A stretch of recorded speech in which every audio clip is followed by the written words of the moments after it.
fun team to coach because they believe that they can always win no matter what. I'm just desperate. We left it all out there. We got to be able to do it again in about 48 hours. So it's exciting. It's good to get on the board. Got to get one to get two.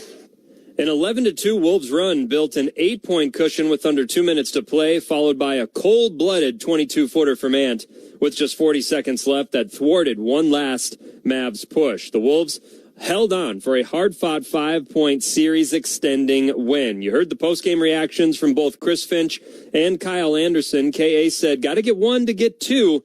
And that's all it was. Step one. Still a mountainous climb ahead of the Timberwolves, but they're back home inside the friendly confines of the Target Center. And why don't we head inside the arena right now, specifically to our Section 132 radio platform atop the lower bowl. That's where we find the broadcasting duo that is also undefeated in elimination games so far this postseason, Alan Horton and Jim Peterson. Thanks, Cal. Yeah, this home sweet home is not, we obviously love coming home, but the Wolves are 3-4 in the postseason at home, and they've lost 4 of their last 5 in this building.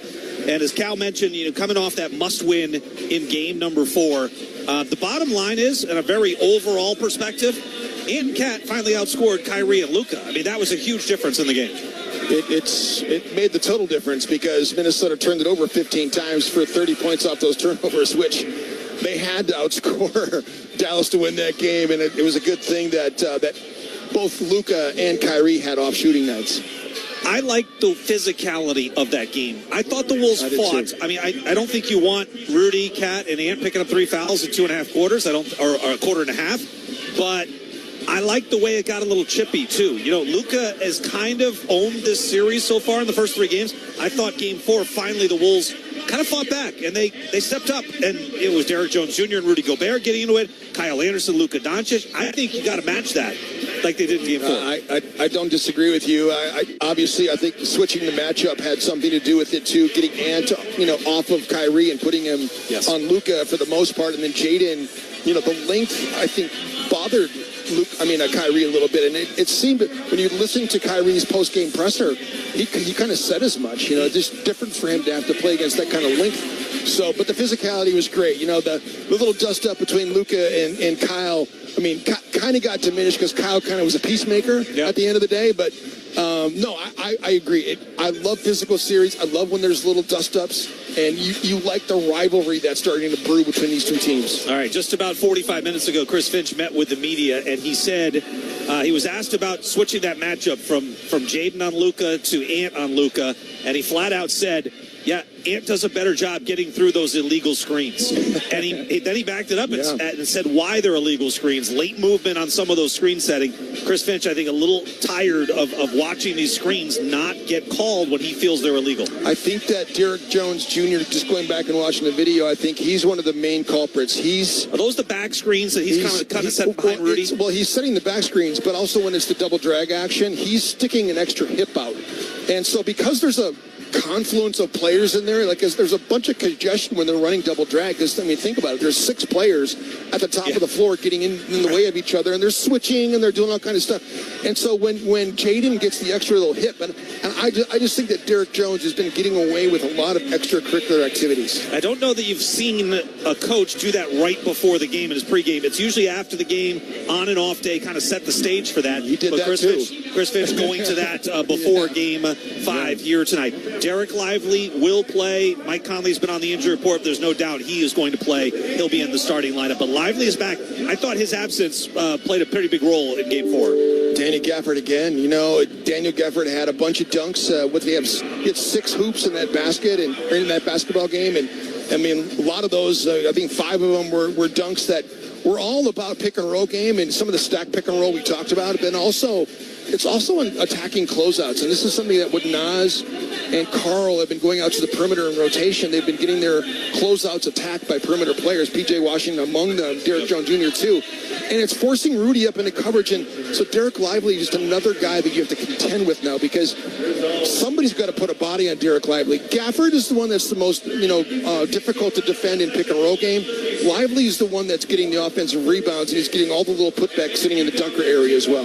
All right, Cal, we're getting set for Game 5. Ant went running through the hallways just about 30 minutes ago. He is fired up. He's loose, just like he was before Game 4, after Game 4. I think that's it's the same type of mindset the Wolves want to have here tonight as they did in Game 4. And things, specifically for Anthony Edwards, things have seemingly come easier and easier as this series has progressed. I wonder if he's figuring out this potent Dallas defense. We'll watch that closely. You heard Jim mention it earlier, but Kyrie Irving had a little more trouble in Game 4 than he did through the first 3 contests. We'll hear from him just around the corner on why that was the case. We'll also hear from assistant coach Micah Nori providing his nightly Micah matchup as we get you all set for tonight's Game 5. Fans continuing to file into the building en masse as we work our way toward tip-off. You're listening to Timberwolves Radio Network. TimberTech and TimberTech.com not only are the best in the business, but the decks they develop and the decks they build are the highest of quality. In fact, you will endure a lifetime of happiness with that deck with TimberTech. So ask for TimberTech when putting together your next project. And that also can include porches. TimberTech.com is where you find the free samples. Once again, start at TimberTech.com. Hello, I'm Matt Meyer, 5th-generation farmer from Clearwater, Minnesota, and owner of Thousand Hills Lifetime Grazed Grass-Fed Beef. We believe the tastiest, most nutritious beef comes from cattle that are regeneratively grazed for their lifetime. Never confined to a feedlot, never fed GMO plants or grains, and not exposed to chemical pesticides like glyphosate. Please find our grass-fed beef at Coburn's and your local food co-op. Thousand Hills Lifetime Grazed, nourishing soil, plants, cattle, and people by holistically grazing cattle for their lifetime. Hey, honey, the battery light on my dash lit up. I think I'll take it to a shop today. Really? I can take care of that. Are you sure? Of course. Okay, get my battery. Let's just drop it in and... Are you okay out there? I think so. Should my car be smoking like that? Some things are better left to the professional. When you need your vehicle fixed, trust your local repair facility. And when you need a battery, trust FVP. Visit FVPparts.com for an installer near you.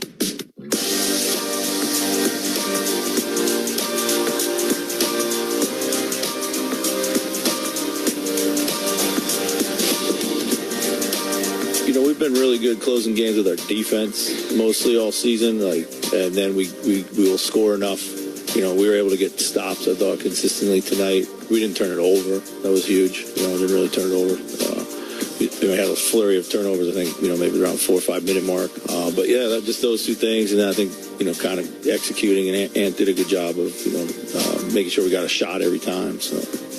Head coach Chris Finch right there. Yeah, the Wolves got back to their defensive identity in Tuesday's Game 4 victory. And for the first time in this series, they were the better team in clutch time. They outscored the Mavs 16-10 over the final 5:52 of the contest, holding Dallas to just 3 of 12 shooting and forcing them into 2 costly turnovers during that stretch. Another key contribution in that fourth quarter, Karl Anthony Towns successfully traversing the foul trouble tightrope.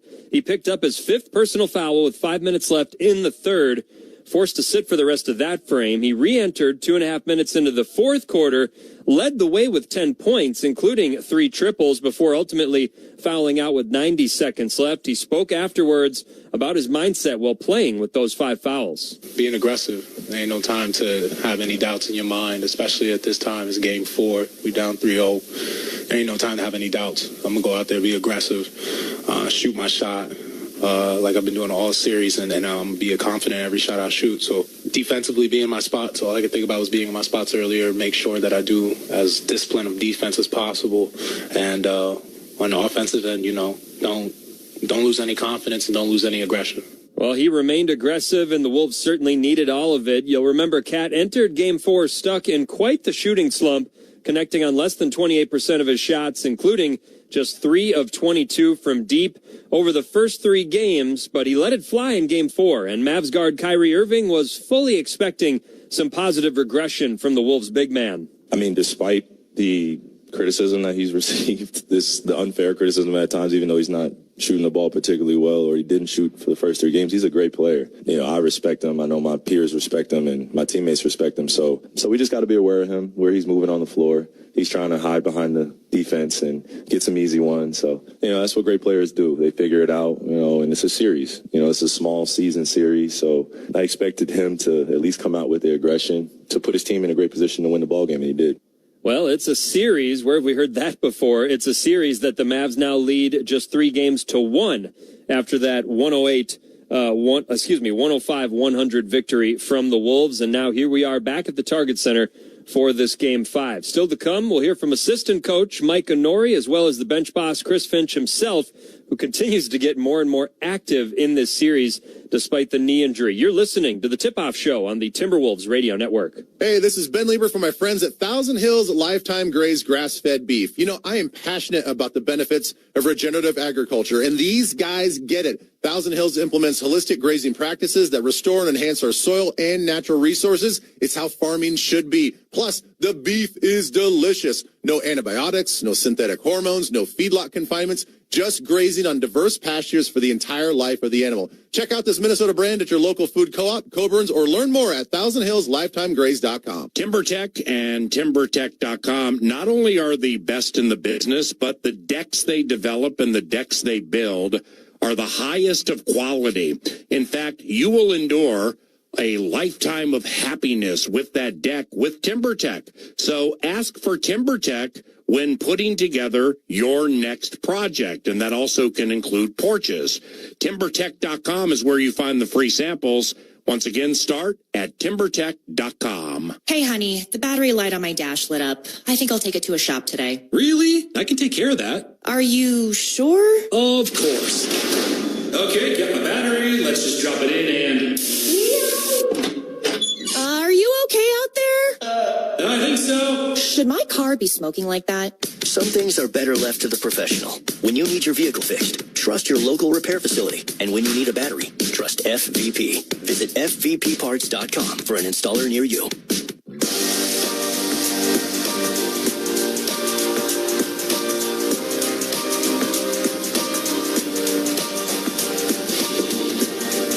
When I look at just the quality of our shots, I think a few of them could be better, especially when the game is in the balance. That's what I'm saying.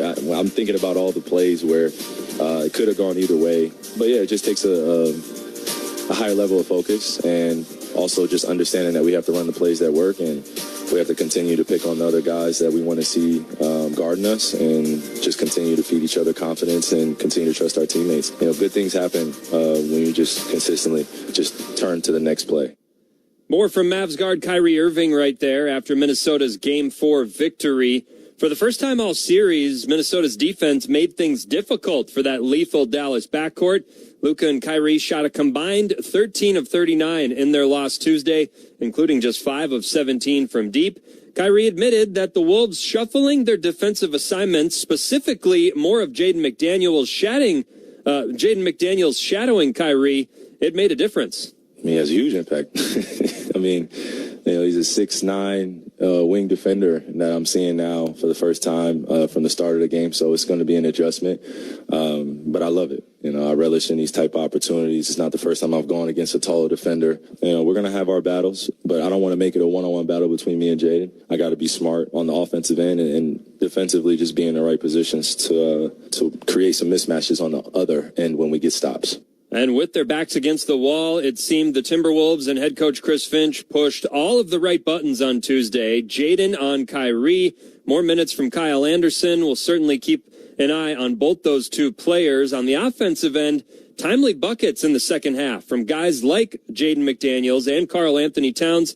It kept the defense honest, and it opened up more room for Anthony Edwards. When these guys knocking down shots, it's like a pride thing. When your man scores, whether you supposed to be in the gap or not, you don't want him to keep scoring. So if these guys hit shots, I mean, the gap's going to get more open and more open and more open.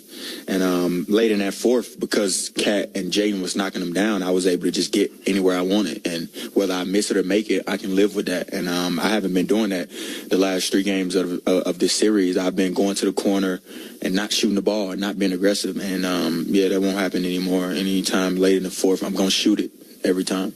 6 points, 5 rebounds, and 3 assists in that fourth quarter for Anthony Edwards, including some clutch buckets to keep the Mavs at arm's length. We mentioned the big impact from Kyle Anderson. He was orchestrating things out there all night long on both ends of the floor. For more on the difference he made in that Game 4 victory, let's go back to Alan Horton, who's with assistant coach Mike Inori for tonight's Micah matchup. All right, Cal, we get set for Game 5 here at Target Center. Wolves and Mavericks, the Micah matchup. Micah, let's talk some Kyle Anderson. He got more minutes than in any other game he's gotten in this series, played a crucial role in clutch time. What kind of a difference has he made? Well, I think, number one, he's always been a calming presence. The other thing that he does is he sees the floor so well, and what Dallas is looking to do is they're really not double-teaming Ant. They're playing more heavy gaps. And so what Kyle's been able to do, and I know everybody's seen some of the videos where he is finding spots where he can become a screener because his man is plugging the paint, if you will. And that's where you'll see Cat getting some open shots. I think the corner three that you see, and all he's looking to do is, for lack of a better term, headhunt the guys that are not guarding him and going down and getting his teammates open. The other thing is the pick and roll. They're having a bit of a difficult time with the 4-5s pick and roll, or with Kyle Haley and pick and roll. He does a good job of reading that and finding the bigs. And the other thing that cannot be remiss is at the end of the game, we've had a lot of trouble closing games out. You know, you just rely on him so much to take the ball out of bounds, make the right play, and essentially he makes a perfect pass when we're up 3 for Nas right at the rim to essentially seal the basketball game and put us up 5. I think when people are watching on TV, they think that inbounds looks pretty easy. Oh, Nas's breakaway. That's not an easy pass. That's not an easy finish by Nas. But that's where Kyle brings, he's your best inbounder and brings some good decision-making in clutch time. Yeah, I think it's very, very difficult. That's a hard spot, a difficult spot, if you will, because a lot of times, especially if they know that they're playing for a foul and they're switching, they're pre-switching, so guys a lot of times don't have an advantage. And the other thing is, most of the time, the inbounder defender, whether you're a shooter or not, is playing off of you. So it's essentially a 4-on-5, and there's a couple things in that. Number one, you got to be able to be calm under pressure. You got to know how many timeouts there are, and you also have to have some guts, because you most likely you're going to have to make a pass that is a difficult pass that has to be on time, on target in a high-pressure situation. Yeah, Kyle Anderson, strong play in Game 4. It's one of the reasons the Wolves are playing in Game 5. Micah, as always, appreciate it with the Micah matchup. All the best tonight. Thanks, I appreciate you. Micah Nori, Cal, back to you. 4 rebounds, 4 assists, 3 steals, 0 turnovers. And how about 2 points as well for Kyle Anderson in that Game 4 performance? Great stuff there from Alan and Micah. We'll take another pause. Come back and hear from the head man himself. Chris Finch joins the tip-off show right after this on the Timberwolves Radio Network. TimberTech and TimberTech.com not only are the best in the business, but the decks they develop and the decks they build are the highest of quality. In fact, you will endure a lifetime of happiness with that deck with TimberTech. So ask for TimberTech when putting together your next project, and that also can include porches. TimberTech.com is where you find the free samples. Once again, start at TimberTech.com. Get the champagne ready. The NBA Finals are here. Welcome to the NBA Finals. Let's raise our glasses and our rings to the 2 phenomenal teams left standing. My goodness! Here's the high-stakes action to thrilling moments we can't miss. He ties the game at the buzzer. It's a crowning our next champion. Here's a toast to the NBA Finals. The 2024 NBA Finals, presented by YouTube TV, begin Thursday, June 6th on ABC. You're listening to the Tip-Off Show on the Timberwolves Radio Network. I think we just have a lot of guys that believe and that want to win. And obviously when you're on the brink of getting eliminated from your goal, from your dream, sometimes maybe the urgency and everything else is at a higher level.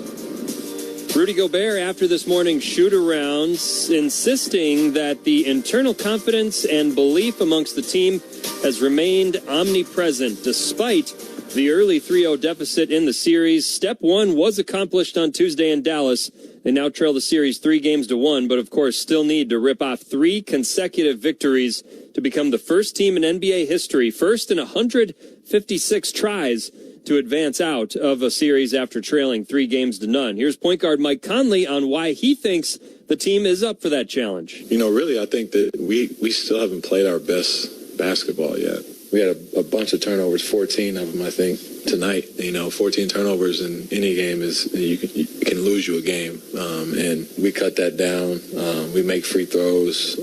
We have big nights from our guys. Like, we still have a lot of room to improve. So that's the exciting part about our situation. We just know that there's a lot more in the tank.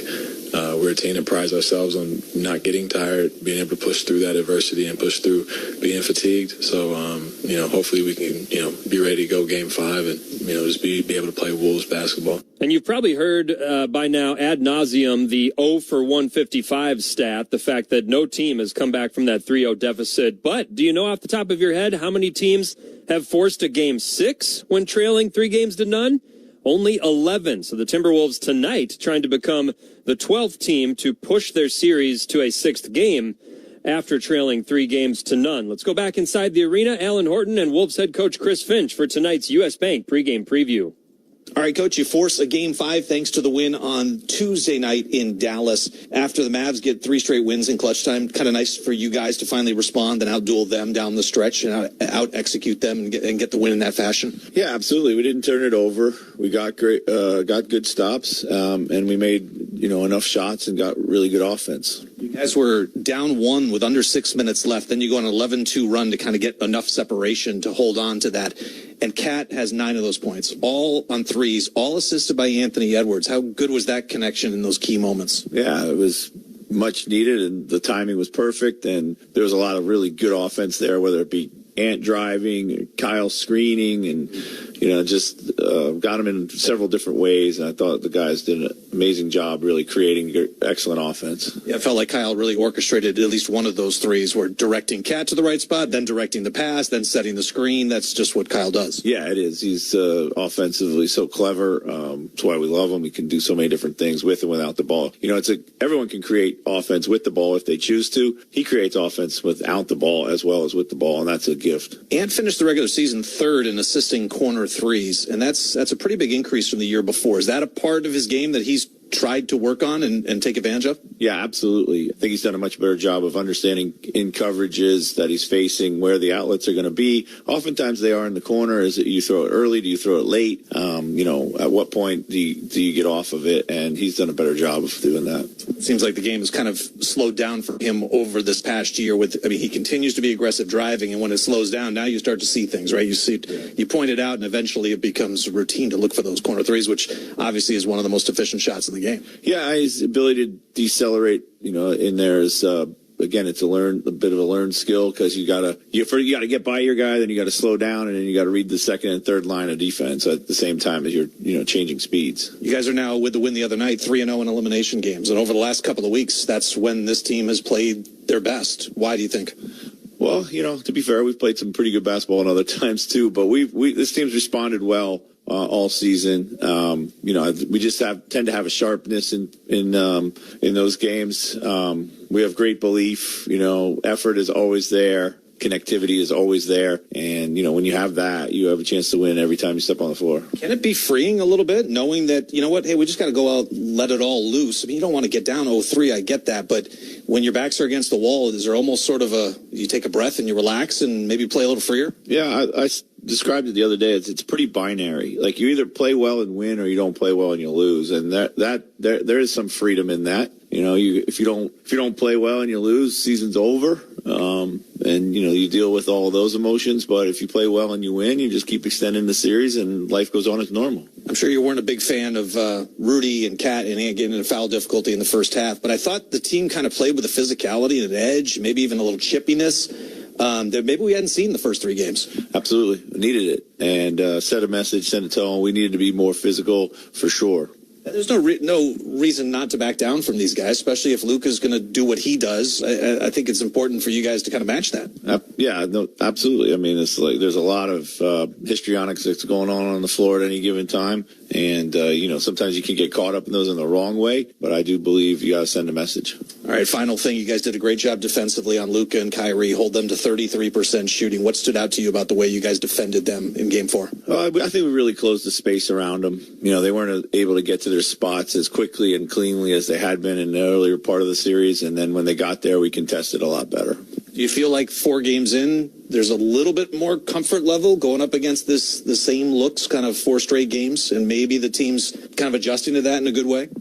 Yeah, sure. I mean, there's a ton of familiarity. I don't think there's much new right now. Maybe little adjustments off of things. We've thrown a lot of different looks at them, this series. And, through that, we've figured out things that work with certain lineups, things that work with other lineups. It's not always the same. You can't just, throw the same pitch every time. So we have a little bit more defensive rhythm, I would say, right now. Game 5 is coming up. It's the Wolves and Mavs. Coach, as always, appreciate the time. Best of luck. Thank you.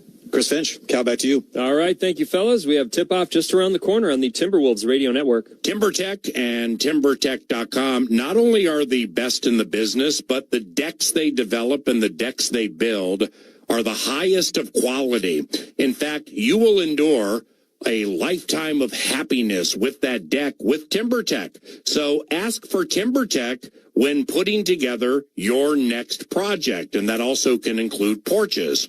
TimberTech.com is where you find the free samples. Once again, start at TimberTech.com.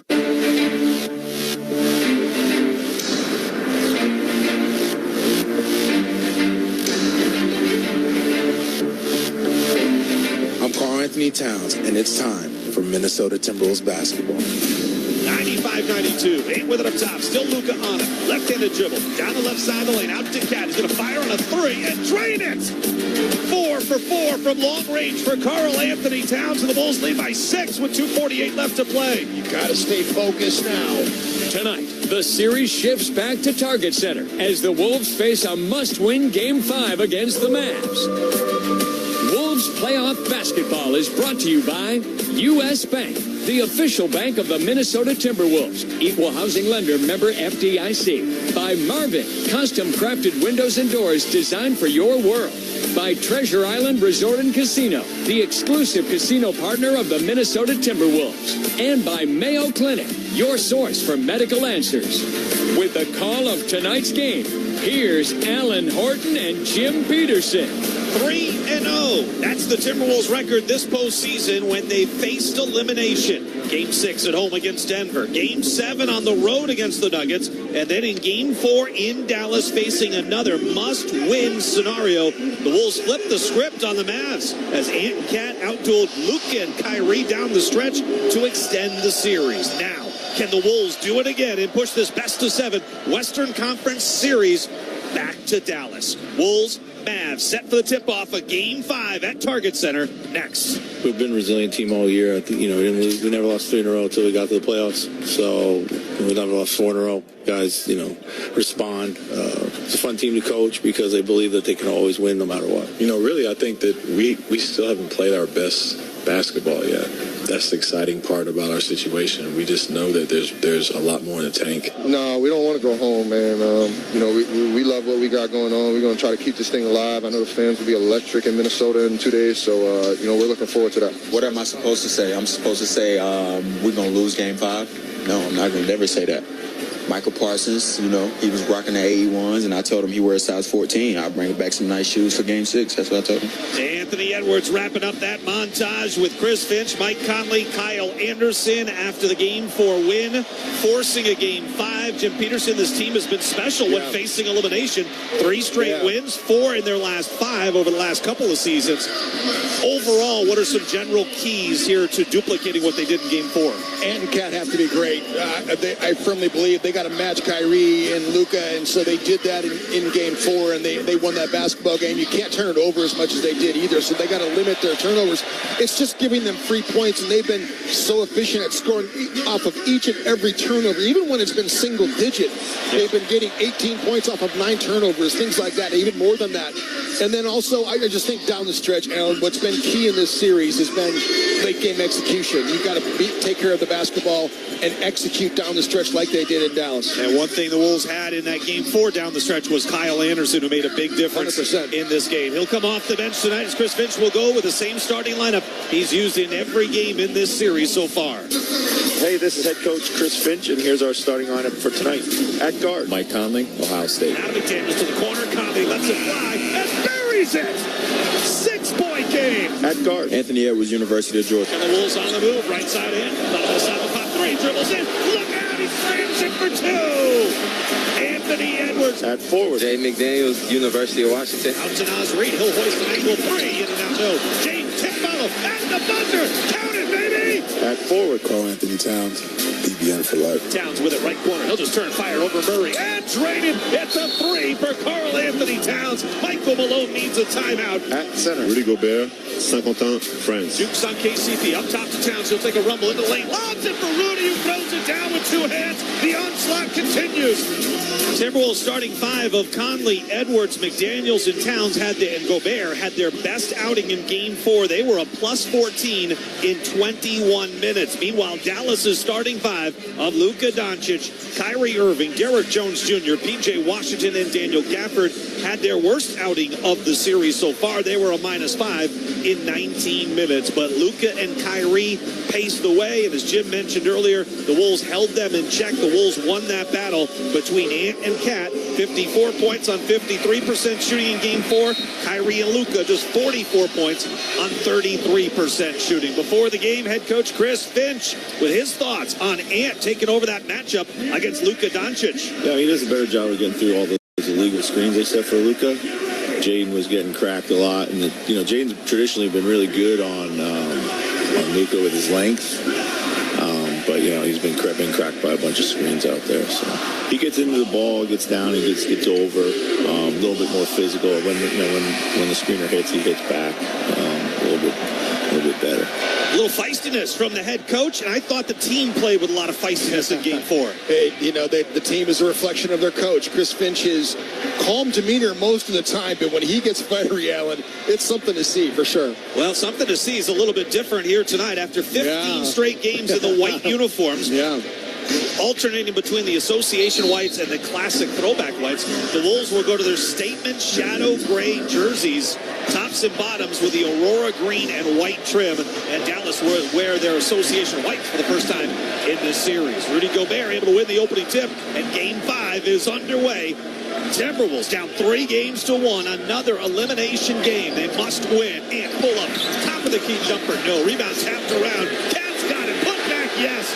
Rudy kept it alive. Cat converts. Did a great job of keeping that alive and was point blank right in the mid-range, but Rudy kept that thing alive. Cat finishes it. P.J. Washington brings it up left to right. They lob it inside to Luka. He's posting up on Conley. Here comes a double, but it's late. Rudy goes up, blocks the shot, but they're going to count it as a goaltend. Rudy can't believe it. He's just holding there just outside the restricted area. That was close. That was close. I mean, it had to be right at the point of controversy because Rudy didn't get it that far off his hand. Mike will bring it up here. We're tied at 2. Game 5 underway. A packed house here at Target Center in downtown Minneapolis. Rudy steps through in the lane, runs up the shot, and banks it in for 2. Take that, Daniel Gafford. Little Euro step for Rudy Gobert. Right-hand finish. Rudy's hushing. Wow. Oh, Luka with a hash mark 3 far side. That may have been beyond the hash mark by a foot or 2. I think it was. Wow, 5-4. Luka and the Mavs lead by 1. Luka in this series shooting 40% on his threes. Pull up mid-range jumper. McDaniels no. Long rebound out to Kyrie on the push up the middle of the floor. He'll attack McDaniels down the lane. He got his shot blocked. It falls right to Gafford, and he'll lay it up and in. Gafford comes up holding his left ear. Trucks back down the floor. Jaden with a block. The Wolves couldn't get the loose ball off of that block shot. Rudy levels Derrick Jones Jr. in a screen. Into the paint. Rudy will kick out. Open McDaniels. Corner 3 on the way. Off the rim now. Slam ball over the weak side. It's Anthony Edwards soaring in. 7-6. Dallas by 1. Derrick Jones Jr. is shaken up. He's hobbling, coming back up the floor. Here's Luka far side. Off the Gafford screen. He's going to pop on another 3. Oh, he hit that one. What kind of game are we in store for tonight? It's 10-6. Luka is just nothing but net on a couple of bombs from the outside. Looks like he got 1,500 shots up before last game. Here's Jaden trying to feed it inside to Rudy, and it got deflected out of bounds.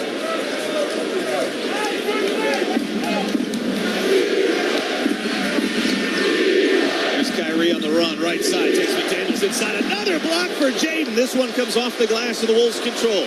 They're down by 4 on the push from left to right. Conley zips it inside. Cap to the rim. Missed the layup with the left hand. Luka clears the rebound. Got to sprint back. If you're Carl Anthony Towns, you missed the layup. You can't get beat down the court. There's Luka attacking Jaden. Free throw line stop and pop jumper is good. My goodness, Luka Doncic. 10 points in 3 minutes. And he's 4 for 4 shooting, including 2 threes. Deep threes.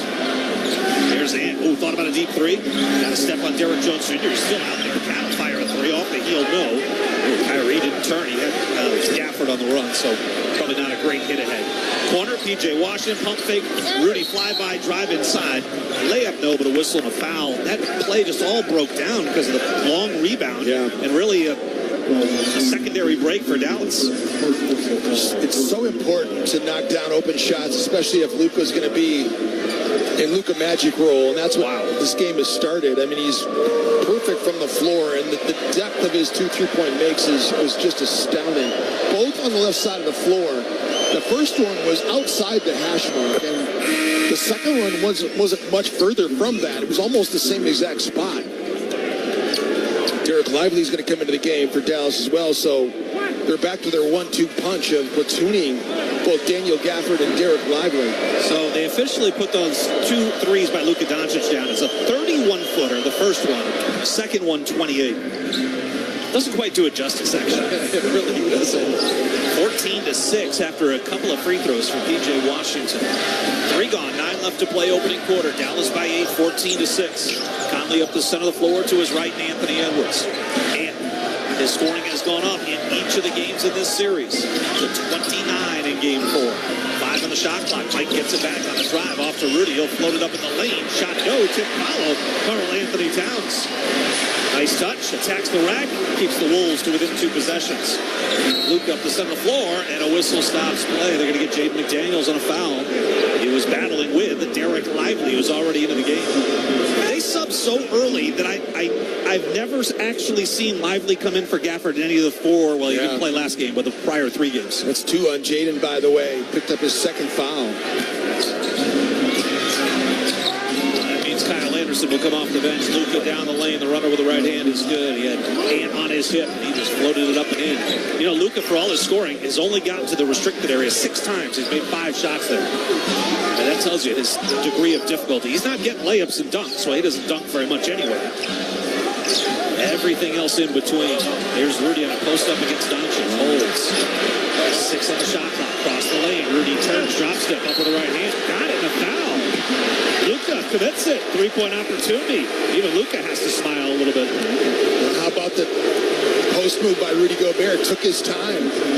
Left-hand crab dribble on a right box post-up. He got to the front of the rim. Those step-through move. And Luka has been caught on Rudy Gobert a number of times, and it's been mixed success. But Rudy had a nice big-time 3-point play last ball game in the 4th quarter against Luka as well. In this series, Rudy averaging 12 points, 10 rebounds, 1 block per game, shoots 63% from the field. He's hit 68% of his free throws. Missed this one badly, off to the left. Luka tracks down the rebound. He had a triple-double in the loss in game 4. 28 points, 15 rebounds, 10 assists. Another deep bomb from 30 feet. This one glances off the rim, and the Wolves have the rebound. Minnesota down by 6 here. 5 of 11 shooting, but Dallas is 6 of 9. Here's Ant, feeds Rudy. Into the mid-post, out to Conley, wing left. Mike back to the right side. Here's Kyle Anderson. A couple of dribbles from K.A. to the free throw line. Lobs it inside to Rudy against Doncic. Back to K.A. He pump fakes the 3. He's going to drive on Lively. Gets to the cup. The layup no good. And the rebound in traffic by P.J. Washington. Here's Doncic in the front court. Lobs it to the rim. Derek Jones Jr. couldn't finish off the alley-oop. Offensive rebound, P.J. Washington out to Kyrie. He missed it. Offensive rebound, Derek Jones. He missed the putback from point blank. Timberwolves escape without giving up any points. They've got the rebound. Crowd on their feet with 7:13 left to go in the first. And off a staggered screen, top of the key. Now he's got 2 on him. Town zips it inside. Rudy up strong. Oh, it's blocked by Derek Jones Jr. Those 2 get tangled again. A little pushing and shoving. Lively steps in there. DeMar Davis just called matching technicals. He's had enough already. 5 minutes into the game. Now, Derek Lively, he really had a follow-through on Rudy on that block that should have been called a flagrant. And then he escalated, and then Rudy's just trying to get away. And, yes, Rudy did go through Derek Lively and through Jones Jr. right there. But Jones Jr. was, I think, the instigator through all of that. Well, they call matching technical fouls. That's terrible. Yep. Matching technicals. That's something to watch for sure. You know, again, the problem with doing that is that who does that benefit the most? That benefits Dallas. No doubt. There is a timeout on the floor. 7:03 left to go in the opening quarter. It's 16-10 Dallas. You can't challenge a technical, but the timeout just came because somebody wanted to call it. Ridiculous. 16-10 Dallas in front in game 5. They're up 3-1 on the Timberwolves Radio Network. We are professionals. We are family and friends. We are volunteers. We are community partners. We are a team dedicated to helping you succeed. We help protect and serve America's businesses. When you need us, we're here to help. At Federated Mutual Insurance Company, it's our business to protect yours. Rated A+ Superior by AM Best Company. Your lucky jersey, your pack, your hometown team. It's Superfan season in Minneapolis downtown, so don't miss out on a minute of fun, friends, and nonstop excitement. From pregame meetups to postgame celebrations, be there for your favorite teams and the big wins. In Minneapolis, we play for the love of the game, and you're the best part of our story. Visit MPLSdowntown.com to get your game on. See you downtown. Hello, I'm Matt Meyer, fifth-generation farmer from Clearwater, Minnesota, and owner of Thousand Hills Lifetime Grazed Grass-Fed Beef. We believe the tastiest, most nutritious beef comes from cattle that are regeneratively grazed for their lifetime. Never confined to a feedlot, never fed GMO plants or grains, and not exposed to chemical pesticides like glyphosate. Please find our grass-fed beef at Coburn's and your local food co-op. Thousand Hills Lifetime Grazed, nourishing soil, plants, cattle, and people by holistically grazing cattle for their lifetime. Bring the fun to family time with a visit to Treasure Island Resort and Casino. Start by making a splash and memories at the lagoon. Our indoor water park includes a lazy river, an activity pool, and more exciting features. Then hit the lanes at Island Extreme Bowl for some family-friendly competition before you head to our luxurious hotel for a relaxing night away. Book your stay now at ticasino.com. Treasure Island Resort and Casino. Destination fun.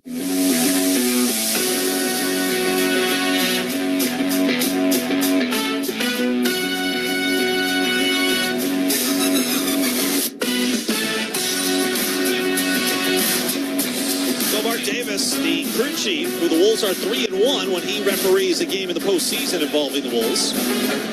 They went to the monitor to see if there was anything more than just technicals, and they quickly determined there was nothing else to adjudicate there.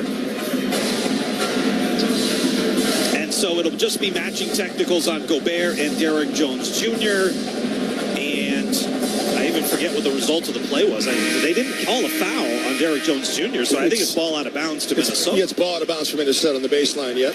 What was interesting that you brought up during the timeout, if they looked at it and they saw anything hostile about it, what would then be the punishment for that? You've already given them each a technical. Would it be another technical? Because now you're talking about ejecting someone from a playoff game just 5 minutes in. Well, I've got the question out to the right man who's going to give us the answer, So Kyle Anderson out there, because Jaden McDaniels already has 2 fouls, he picked those up in 3 minutes. Mike Conley, Anthony Edwards, Kyle Anderson, Karl Anthony Towns, and Rudy Gobert.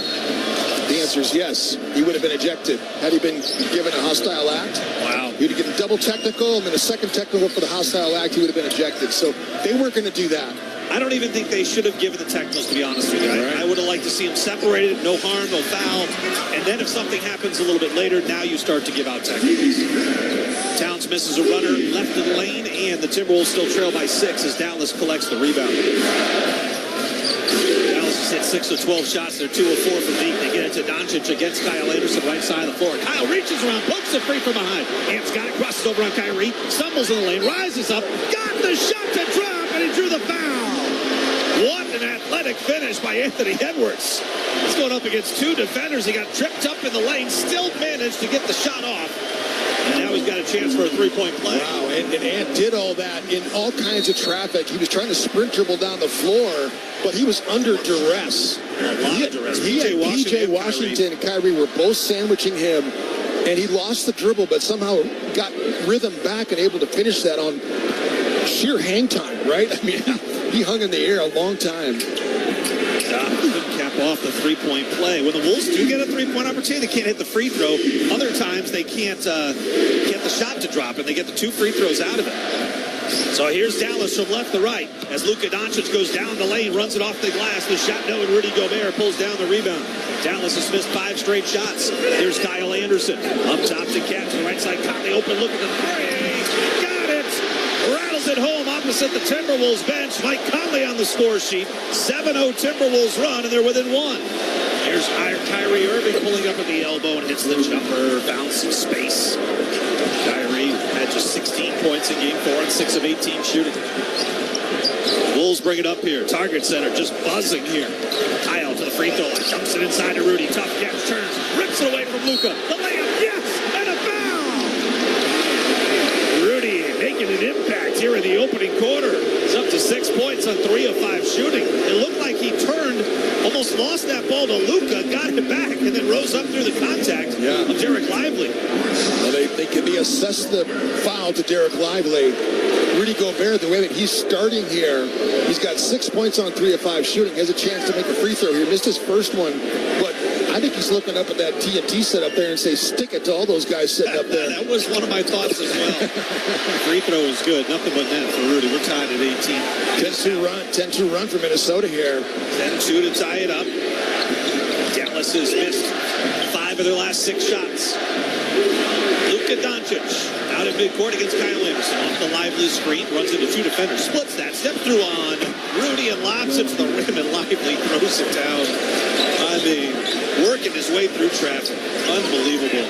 4th alley-oop of the series for Derek Lively. 15 for Dallas overall. 10 on the shot clock. Towns has it up top. Josh Green working on him. Cat stumbles, gets it back. He's beyond the arc with 6 to shoot. Now Ant with it against Kyrie Irving. Moves on him. Gets by Josh Green. Off the Rudy inside. Left-handed jump hook. No good. Lively clears the rebound. Kyrie on the push. Nearly lost it crossing midcourt. Gets it back. Drives in on Rudy. Tough shot. It's short. I tell you what, Rudy has held Kyrie to 5 of 19 shooting on exactly plays like that. Conley misses a corner 3. And Luka quickly hits ahead to Josh Green. Now on the move down the lane, P.J. Washington. You said it. Gotta get back. Nobody did. P.J. Washington outraced Rudy Gobert down the floor. 22-18. Dallas leads by 4. Here's Conley off the Gobert screen. Mike will keep himself. He'll run it up off the glass. It hangs on the rim. It wouldn't drop. Rudy battling for the rebound. Couldn't squeeze it. Not free. Josh Green pokes it out to midcourt. Kyrie's got it. Now into the hands of the man who had the #1 usage rate in the NBA in the regular season, Luka Doncic. Free throw line extended jumper on the way is nothing but net. It does not look like Luka Doncic is messing around tonight. He's 6 of 8 shooting. He's got 14 points. In fact, the rest of the team is just 4 for 10. Luka 6 of 8. Towns against P.J. Washington had better success against P.J. in game 4, and he gets fouled here, backing his way into the paint. Foul on the floor, says Mark Davis. Sideline out of bounds for Minnesota. Boy, what an energetic start to this game. So Naz Reid checks in for Karl Anthony Towns. Nickeil Alexander-Walker comes back in for Mike Conley. Kyrie's down. Derek Lively's down. So Gafford back into the game. Look for him to be setting screens everywhere. And up top. 3:43 left to go in the first. He'll drift to his left. He's picked up by Doncic. Left-handed dribble drives in. Hangs shot off the front of the rim. No, he got sandwiched between Jaden Hardy and Daniel Gafford. Here's Hardy on the move, taking Naz Reid right to the rim. Hangs on the kick out. He finds P.J. Washington. His pass in the paint is deflected by who else? Kyle Anderson. Here's Naz up into the front court. Naz sees the lane, drives in, gets to the cup. Way too strong off the glass. Rudy just out-muscles everybody for the rebound. His putback comes up short. He's got to throw that out, Alan. Too many white jerseys in the painted area. Guys wide open on the perimeter. Really frenetic play right now from both sides. Settle down. 24-18. Wolves are down by 6. Logo 3 for Luka. Oh, my goodness. He drains it. Nothing but net. His third 3 in 4 attempts, and they've all been from 28 feet or further. That one, he had a foot on the logo. With it up top, 12 on the shot clock. Dancing off the Rudy screen to his right, to his left. Now back to the right, bounce pass. Rudy rolls down the lane, kick out Nickeil. In the corner, Kyle. Pump fakes the 3. Back to Nickeil. He'll try an angle triple. That's off the back iron. No good. Nickeil is 0 for 9 on his above the break threes in this series. 3 for 7 from the corners. Dallas 9-0. Luka trying to add to it. He does a straightaway three. And he just looks over at the crowd. Luka Doncic has scored 20 points in 10 minutes of play. Timeout, Minnesota. Dallas on this 12-0 run now leads by 12. After the Wolves worked so hard to get it back to even, Luka just pushes it right back to double digits. 2:23 left to go in the opening quarter. Dallas in front of Minnesota 30-18 in Game 5. Already up 3-1 on the Timberwolves radio network. Is it possible to conquer the unconquerable? Can artificial intelligence and data create a personalized gene roadmap just for you? Customizing your cancer treatment, giving your body exactly what it needs to fight the disease? Is it possible?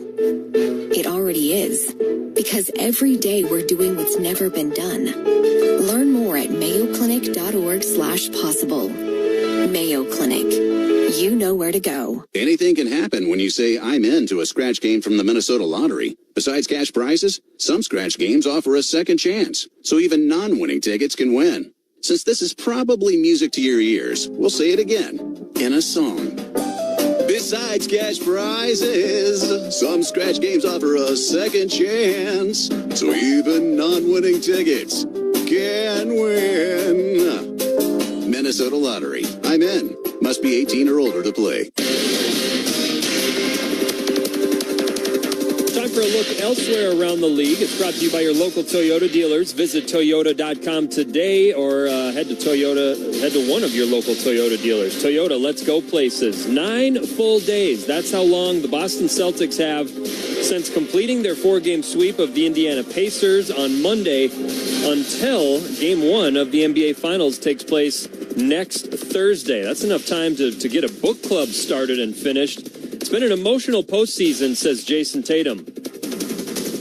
Yeah, I mean, the playoffs is like an emotional roller coaster, and trying to find a balance right in between the wins and the losses, trying to stay even keeled throughout the entire, however long you're playing, is important. The team that does that the best usually has a lot of success. They'll get a healthy Kristaps Porzingis back by the time the finals get started. They'll have plenty of time to rest, go over plenty of film once they know who their opponent will be. And through the first 9.5 minutes of this first quarter, it seems like the Mavericks highly motivated to make sure they get some rest as well. Back to Alan. All right, Cal, thank you very much. 2:23 left to go in the opening quarter. Dallas behind Luka Doncic.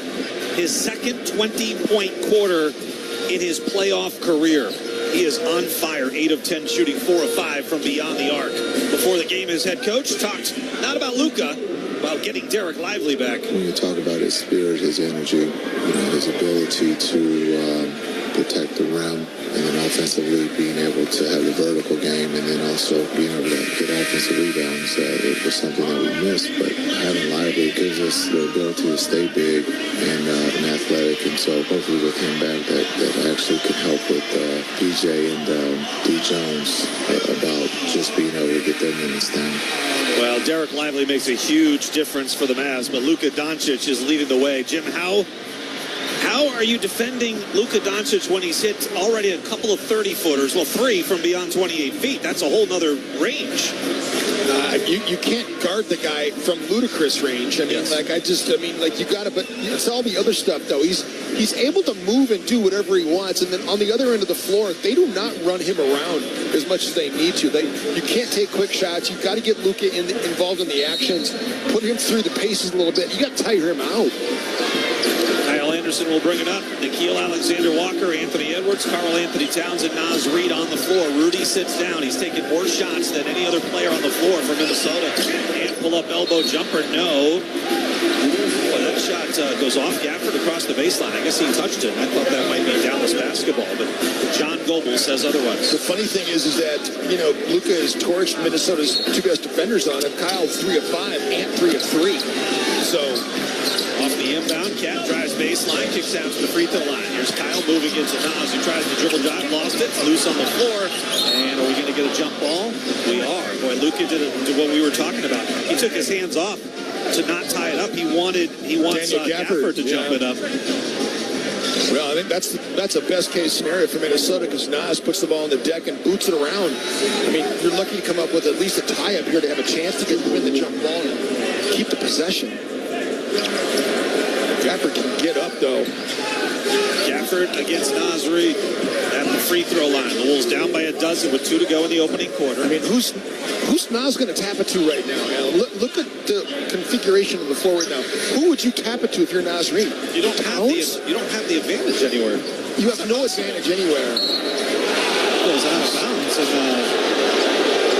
they both touched it. I don't know how you can give it to a particular person. Kevin Scott watched that ball go out of bounds. He said Dallas ball. And John Gobel's going to come over and say, it's Timberwolves basketball. Thank goodness. Well, the Wolves only have 2.1 on the shot clock. Let's hope they recognize that.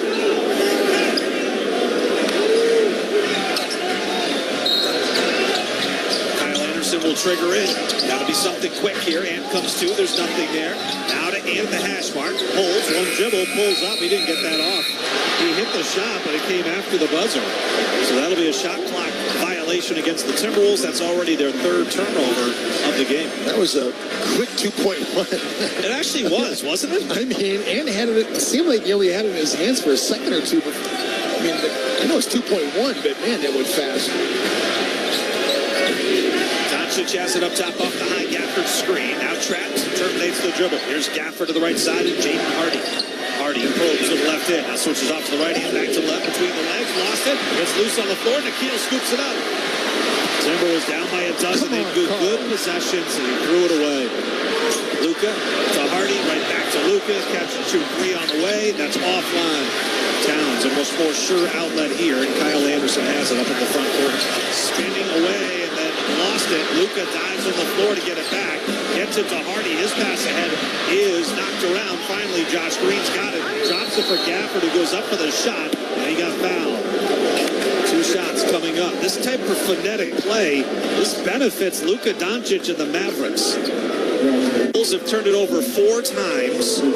When you get a turnover or a missed shot against this team, you have to take better care of the ball and maximize things at the other end. Because guess what? They're shooting 57%, and with the exception of Game 4, they've dominated this series offensively. Yeah, they have not been able to score on a turnover yet. Gafford's going to the free throw line for a chance to add to points out turnover, but there's 0 right now.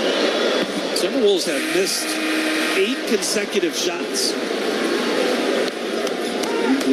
And in there, they've got at least 2 turnovers. Yeah, 2.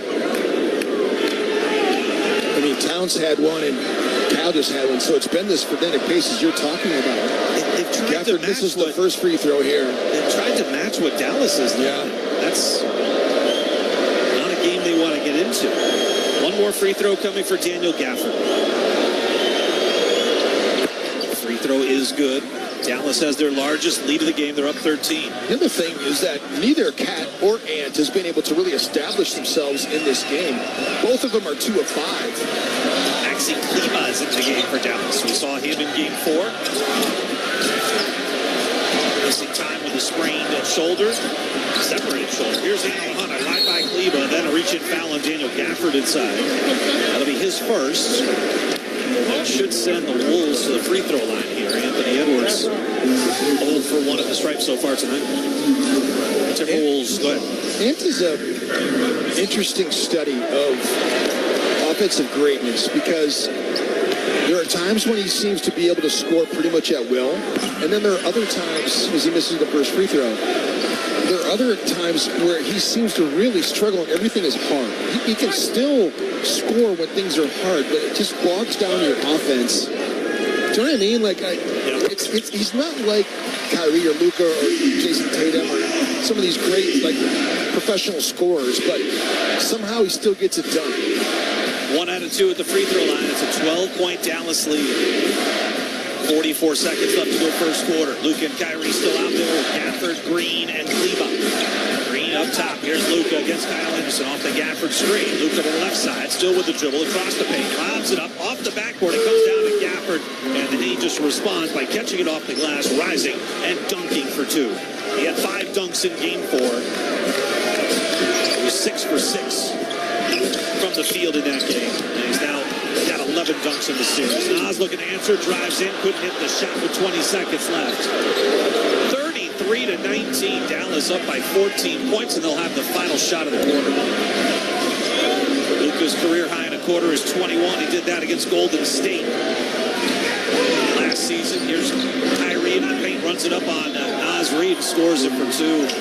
1 second left to go in the quarter, 35-19. Inbound comes to Ant. He'll take one dribble. Three-quarter court shot is online, but short. It comes after the buzzer. A disastrous first quarter for Minnesota. After it was tied at 18, Dallas goes 17-1. The final 5:25. The Wolves don't go with a field goal in over 5.5 minutes. Second quarter of Game 5 is coming up next. Dallas in front, 35-19 on the Timberwolves Radio Network. Thanks for calling Toyota. This is Jan. Hi, Jan. I just adopted a new best friend, and I'm looking for a Toyota so we can make the most out of summer. With a new RAV4, you can take your pup for a drive up the coast. You can take a Prius to the park for some tug-of-war. Or you can take a Tundra to kayak at a remote lake. One problem, Jan. Oh? My new best friend's a cat. Your summer starts here, but it all ends June 3rd. Toyota. Let's go places. Dealer inventory may vary. See your participating Toyota dealer for details. At Target, we're home court advantage for the hometown sports fans. And with the Timberwolves season in full gear, we're here to help you gear up and make your game day prep a slam dunk. Hear that? That's what you call a buzzer-beating three-pointer for the win. Time to dish up your famous nachos or put a full-court press on some jalapeno poppers. Then serve up some sweet desserts to celebrate the W. However you do game day, we're here for it at Target and Target.com. If you've got the right tools and the friendly people at U.S. Bank in your corner, making smarter money choices is a piece of cake. If only our tools and helpful advisors could have helped you avoid some of those not-so-smart choices in life. Like that time you tried to pick up unicycling. Whoa, coming through! Or when you thought it'd be okay to pet that squirrel in the park. Good squirrel. Good squirrel. While we can't help you with all that, we can help you bank smartly at usbank.com/smarter together. Member FDIC. The NBA app is everyone's app. Every fan of every team. Oh my goodness. Everyone who follows LeBron, Tatum, and Embiid in the app. Every warrior who's ready to go to battle over three-point percentages. Every streetwear king who's here for the tunnel fits. Every young buck, nugget, and grizzly who wants to take a peek behind the scenes of the league. And everyone else on this floating basketball we call Earth. Download the NBA app today. Available in the Google Play, Apple app, and Android stores. You're listening to the Timberwolves Radio Network.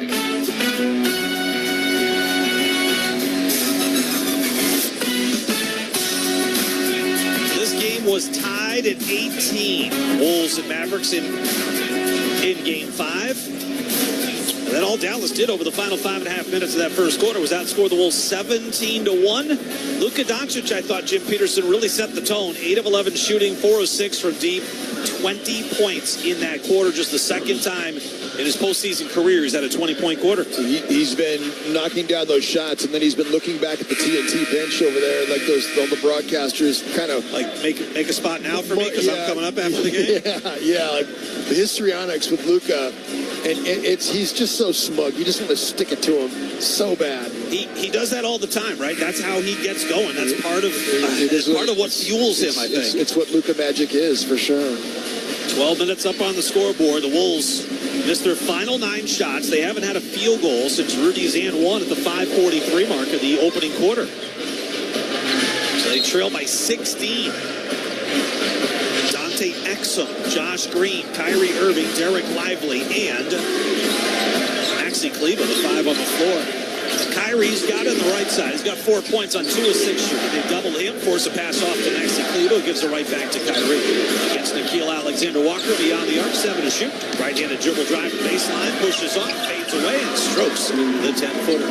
Just the ability to do that right there. I mean, just in isolation, take a defender down to the baseline and shoot a mid-range jumper. So easy for Kyrie to do. He's now shooting 55% in this series on non-rim twos. And that shot's just unstoppable. Kyrie, I should say, Mike off the Rudy screen, trying to lob it back to Rudy, and a whistle. And it's just ball out of bounds. It'll be Dallas basketball. And again, for Minnesota, the lob dunk is very difficult to execute. For Dallas, they do it time and time again. Here's Kyrie stepping through in the lane, double clutch, and somehow got that pass out to Kleber, who drains a left angle 3. The onslaught continues. 5 straight to begin the second quarter. It's a 22-1 run, 40-19. An absolutely embarrassing start here in Game 5. Just surprised you have Karl Anthony Towns and Anthony Edwards both down at the same time. Jaden's back in there with the 2 fouls. Mike takes a wild shot, and he'd be able to bank it in. He was looking for an and one there. And Mike complains about it. He's about 100% correct. Wolves just give it right back up at the other end. Josh Green on a drive gets an uncontested shot at the rim. Dallas has hit 17 of 26 shots. That's 65%. They've hit 5 of 8 from deep, only 3 turnovers so far. Rudy on a handoff. Here's Jaden McDaniels down the lane. Kicks out to the corner. Here's Mike. Sets himself. Fires up the 3. It's going to be offline. Nas keeps the rebound alive. Mike's got it. Baseline drive. He'll hang. The shot inside. No, but once he missed the shot, Mark Davis said, you know what? I better put some air through this little metal thing and send Mike Conley to the free throw line for 2 shots. Just past the 8 o'clock hour here in the Central Time Zone. Let's pause 10 seconds for station identification. You're listening to the Minnesota Timberwolves Radio Network. JJ to JJ for the payday. The best Vikings audio is always found here. FM 100.3 KFXN, Minneapolis, St. Paul. The Fan. Studio host and executive producer Cal Soderquist. I'm Alan Horton alongside Chip Peterson. Our engineer is Mike Weber. Our statisticians are Super Dave Hanlon and Mike Greenbaum. Our studio coordinators are Alex Leibold and Ben Haney. Glad you're along with us on our flagship here in the Twin Cities. 100.3 FM KFAN, The Fan, iHeartRadio app, Timberwolves mobile app, SiriusXM, NBA Radio Channel 86, and all across the Timberwolves Radio Network.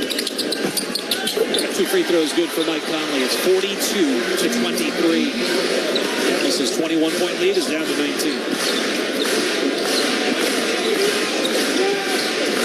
Exum, free throw line extended, wing left. Lively will feed it off to Kyrie, who works on Nikhil. 10 on the shot clock, banging away. Mid-post, comes into the paint and draws a foul. He'll go to the free throw line to shoot 2.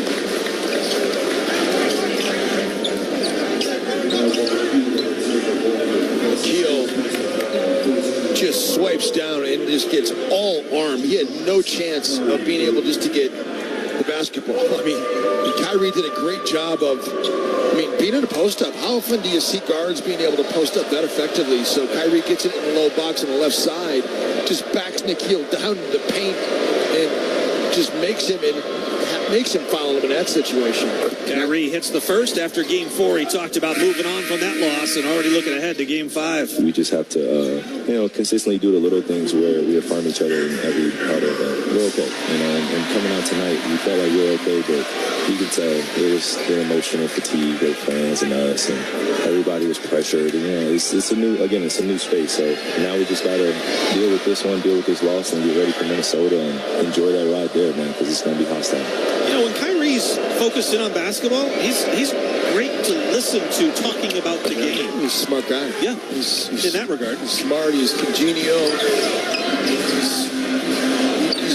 It seems like he's kind of an old soul from that respect. Yeah. Luka and Kyrie played together. Well, last year when he got traded, 2 years ago at the trade deadline, it was kind of a disaster down the stretch. They went 5-11 when those two played. They only played 16 out of 27 games. Straightaway 3 from beyond the arc. No, a couple of feet beyond the line. Lively the rebound. Bulls are down by 21 points. Kyrie got tripped up in the paint. Whistle. More free throws coming up for Kyrie Irving. They're going to call it on Jaden, too. That's going to be his third. The third for number 3, and that'll be Kyle Anderson coming back into the game. So the first, when they made the trade for Kyrie 2 years ago at the trade deadline, it didn't fit together. They went 5-11 when those two actually played together. Yeah. But this year, regular season plus postseason, they're now 46-21 when those two play together. That's a .687 win percentage. That's pretty good basketball. Pretty amazing. I think Kyrie's the one, he talked to the Dallas people, he's the one that made it work. Luka was, I think, real lukewarm on the whole situation. They do not put Kyrie at the free throw line, and the Mavericks turn it over. Here's Kyle Anderson, spins at the high post. His shot no good off the back iron. Exum with a rebound. Ant runs right at him, trying to rip away the basketball. He couldn't do so. So Dallas has it, up by 21 points, left to right in the Association Whites. Shocked that Towns isn't in the game right now. He's still not out there. 3 minutes gone in the second quarter. It feels like he's been sitting a long time. Kyrie on the attack, sorts between the defenders, throws up a shot at the buzzer and banks it in. It was that white box on the backboard. It was up to the right of that. Here's Ant crossover, frees himself and buries a three on Dante Exum.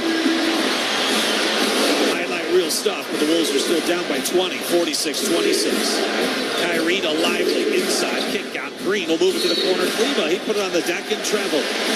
Minnesota had been 1 of 13 until Ant hit that shot. Towns back in the game now for Naz Reid. Naz, disappointing 7 stint for him. 0 for 3, did not score, grabbed 1 rebound. Luka coming back in after resting for 3 minutes and 29 seconds. That checked out at 3:49 mark of the period, so he has been down for a long time. You're going to go down by 20 in a game, in an elimination game. I just think you go with your best players. I mean, like, you have to keep Cat on the floor. You have to keep one of the two on the floor, that's for sure. So that is over a 7-minute stretch. At the end of the first, into the second, Cat down the lane, splits 2 defenders, layup is good. Yeah. Right on cue. Towns has 6 points, 3 rebounds, 1 assist. 46-28, the Wolves capitalize off the Dallas turnover. Here's Luka right of the lane, gets away from Rudy. Left alone, he'll float it up and in. It's just ridiculous how methodical he is on the floor. He does not do anything fast, but yet he's so effective. Reminds me a lot of Chris Mullin. Mullin was not the fastest guy in the world, but boy, he scored. Crossover by Ant, drive in, kick out to the corner. Here's Mike Conley. Lively closes out to prevent a 3-point opportunity. Kyle Anderson up top, high post Towns, lost it, got it back, runs it up off glass, and drops in for 2 more. 48-30, 7:38 left to go in the first half. Dallas is still shooting 68% in this game. Luka feeds it to Lively, who runs to the rim. The layup, no, but a whistle and a foul. And Derek Lively will go to the free throw line for 2 shots. Luka has the Mavs clicking on all cylinders here in the first half. He's got them huddled up. Wolves are not playing with any kind of pace.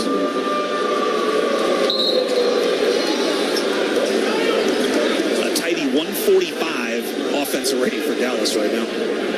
It's 145 points per 100 possessions. 85 offensive rating for the Wolves. So now you give up that big run that you gave up at the end of the first quarter, and you're going to be chasing that same 15 points the rest of the way. It feels kind of like what the Nuggets did to the Wolves in those 3 games that they won. Yeah. They put together one of those runs, and then the Wolves were chasing it the rest of the game. Just couldn't get ahead.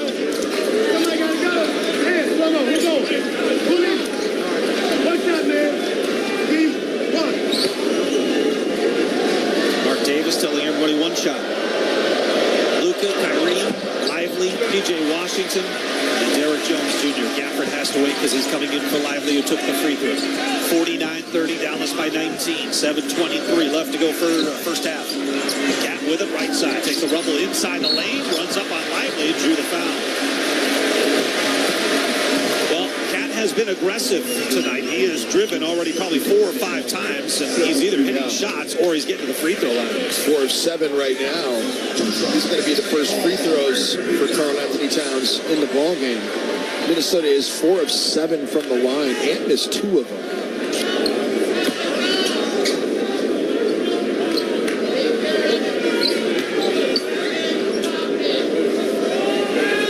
First one for Karl. That drops in. And now Gafford can come in for Derek Lively.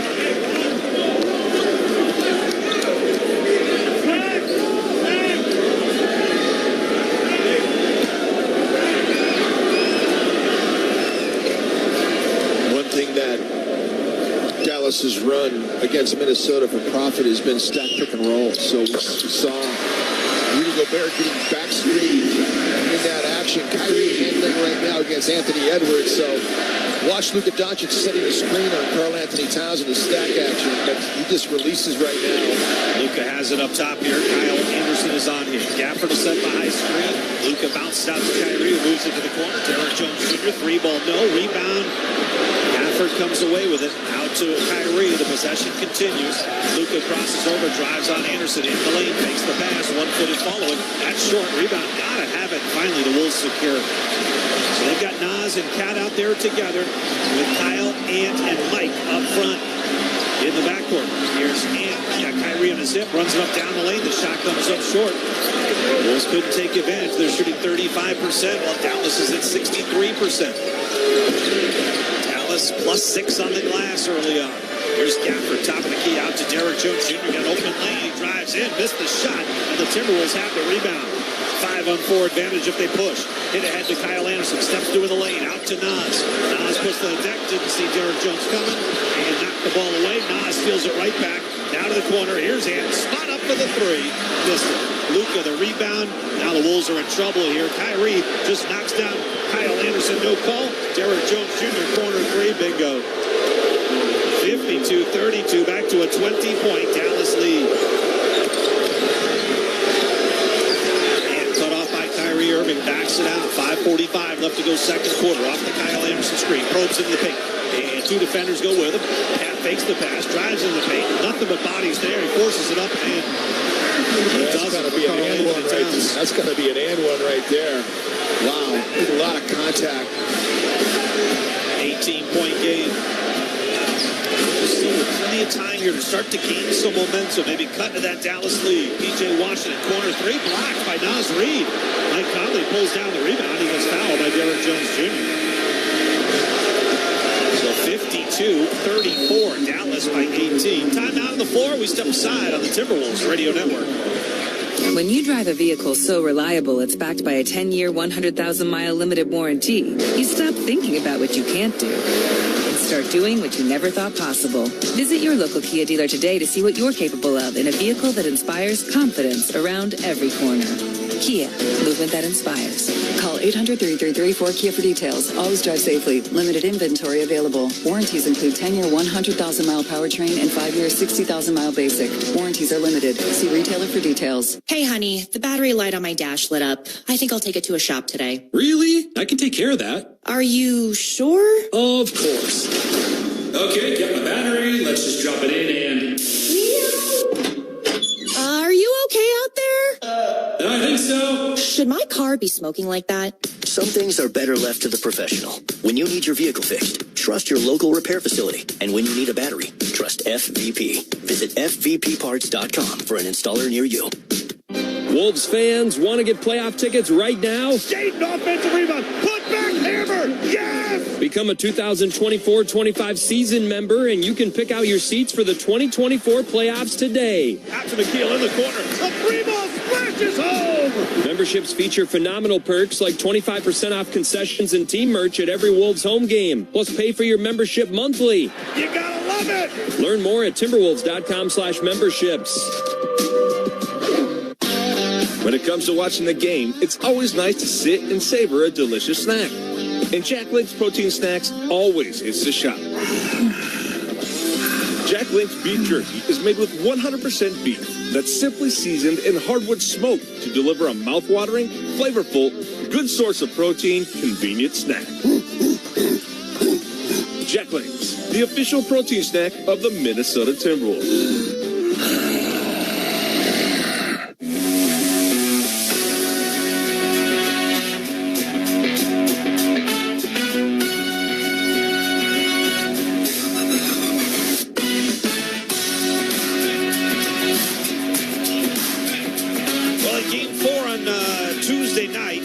Doncic, the leading scorer in the NBA and the leading scorer for the Mavs, shot just 7 of 21 from the field. Is what he said to say after the game. That game is on me.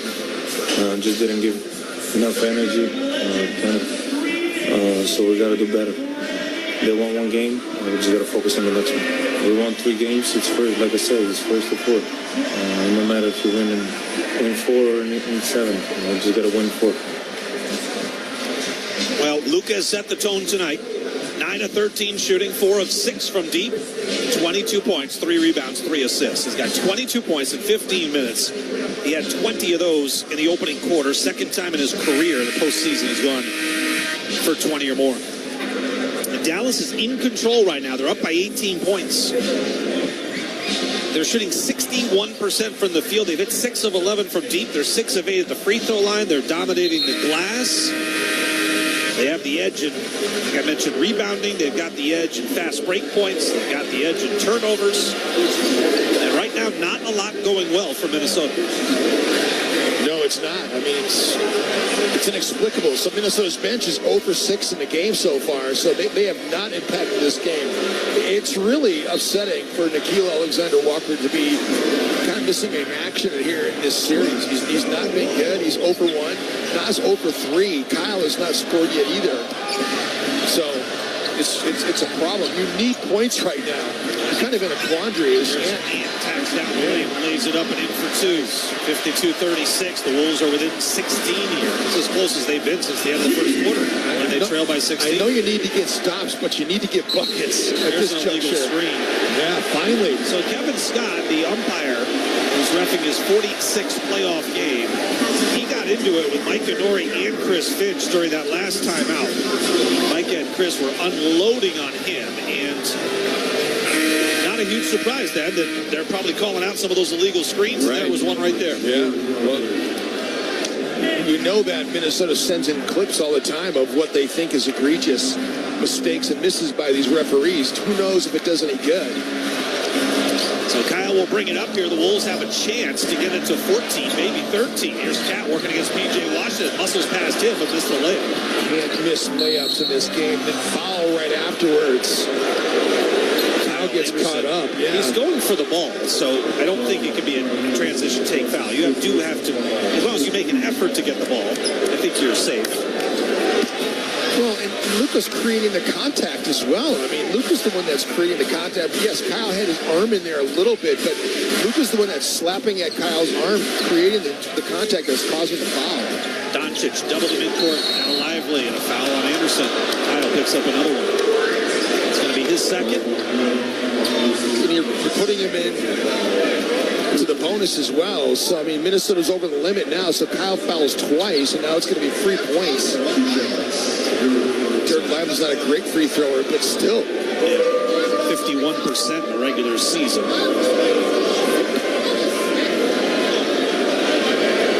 Lively missed game 4 with the neck sprain. Even though he got kneed in the back of the head, they clarified it as a neck sprain. He misses the free throw. He is right back out there in game 5. He missed the first free throw. It's 52-36. Missed by 16 points. Timberwolves are 8-11 all-time in elimination games in their franchise history. They have won 3 in a row in that scenario, and 4 of their last 5. And they're 6-6 on their home floor when facing elimination. And they have dug themselves a mighty big hole. 23 points is what they trailed by earlier in this quarter. It's currently a 17-point deficit after Lively hits 1 out of 2. Nas' deep 3 is way long. Went past the rim, ricocheted off the glass, and Dallas controls. Timberwolves shooting 36% and 2 of 10 from long range. Here's Luka. He's got this Mavs offense on a string. He's orchestrating everything. Now to Kyrie against Oz, one-on-one. Into the paint, to the corner. Wide open is P.J. Washington, and he is not missing that 3. Yes, he's struggled on his threes overall, but in the corners, he's now 6 for 14 in the series. Backing down Luka. Luka just reaches in, pokes the ball free, controls it. 4-on-3 break. He'll kick to his right. Here's Kyrie. Pump fakes the 3, drives. Conley reached around, poked it free out of bounds. And it'll stay Dallas basketball. 3:38 left to go in the second quarter. 56-36, a 20-point advantage for the visiting Mavericks. Unicorn lineup for Minnesota here. Nas, Rudy, Cat, and K.A. plus Ant. I'm not sure it gets much bigger than that. Lively, the left side, Kyrie. He is wide open, just banks it in from 18 feet. Up to 56% of his non-rim 2s here in this series. Dominant performance by Dallas here in the first half. They are getting every shot in the book. Here's Ant off the Rudy screen to the right side. Still beyond the arc. Between his legs, drives on Derrick Jones Jr. Finally a whistle and a foul as DJJ reaches in and fouls Ant. And they'll send him to the free throw line for 2. two shots. So Minnesota's offense has gotten completely stagnant here, too. I mean, they're not really running anything. I mean, they're coming down the floor, and it's basically Ant playing one-on-one. It's like an AAU game almost, you know? It's like your best player trying to go against the entire team. And, I mean, these are NBA players that you're trying to dribble against. It's actually impressive what he's doing. He's actually able to handle the basketball and sift through traffic and then make something happen. But it's not really getting much people involved. And difficult to sustain for 48. It's impossible to sustain for 48 minutes. 2 free throws are good. Dallas went on a 6-0 run after Cat missed that layup, which would have brought it to 14. Now the Wolves are down by 20. Luka left in the lane, rises for the jumper, and comes up short. That's only his 5th miss at 14 tries. And back the other way with the Wolves down by 20, 58-38. He's doubled off to Nas up top. Jukes on Derrick Jones Jr. to the corner. Towns up fakes the 3. Steps by on line and throws it away. Cat got way too fancy on the pass. Here comes P.J. Washington. Bumps into Nas. Frees himself. Missed the shot off the glass. Nas collects the rebound. Gotta convert here. 4 on 3. Left side. And down to the corner. Here's Cat. Open look at the 3. Nope. And Luka Doncic has the rebound. 2:30 left to go first half. 58-38. Lively inside. Oh, he took a shot to the back of the head, and he swirls down to the floor, and he may be hurt again. And the referees have made the signal that they're going to look at that. And Lively appears to be down again. He's all alone underneath. Nas went up, and inadvertently his arm comes down on the back of Lively's head, and of course that's where he got hit in game number 3 and played just 9 minutes before going back to the locker room. Mavericks look upset at this. 2:24 left to go in the first half. 58-38. This foul will be reviewed for a potential flagrant foul. 58-38. We'll let you know the results when we come back on the Timberwolves Radio Network. Keep the fun close to home with Treasure Island's 2-night staycation hotel package. Start your stay by playing your way through our newest slots with $50 free slot play. Go beyond the gaming floor and experience more of the island with a $75 gift card to our restaurants, bars, gift shop, and more. When it's time to unwind, make your way to our luxurious hotel for 2 relaxing nights away. Book your stay now at TICasino.com. Treasure Island Resort and Casino. Destination fun. Thanks for calling Toyota. This is Jan. Hi, Jan. I just adopted a new best friend, and I'm looking for a Toyota so we can make the most out of summer. With a new RAV4, you can take your pup for a drive up the coast. You can take a Prius to the park for some tug-of-war. Or you can take a Tundra to kayak at a remote lake. One problem, Jan. Oh? My new best friend's a cat. Your summer starts here, but it all ends June 3rd. Toyota, let's go places. Dealer inventory may vary. See your participating Toyota dealer for details. It's another look around the league brought to you by your local Toyota dealers. Visit Toyota.com today. Of course, we're looking ahead at Game 1 of the NBA Finals. The Boston Celtics have already punched their ticket. They await the winner of this series, and plenty of experience on that Celtics side. Obviously, many of these Boston players were there just 2 seasons ago when they came up short against Steph Curry and the Warriors. And new Celtic Drew Holiday has won a ring, of course, with the Milwaukee Bucks previously. He speaks about wanting to peak once he gets to this stage.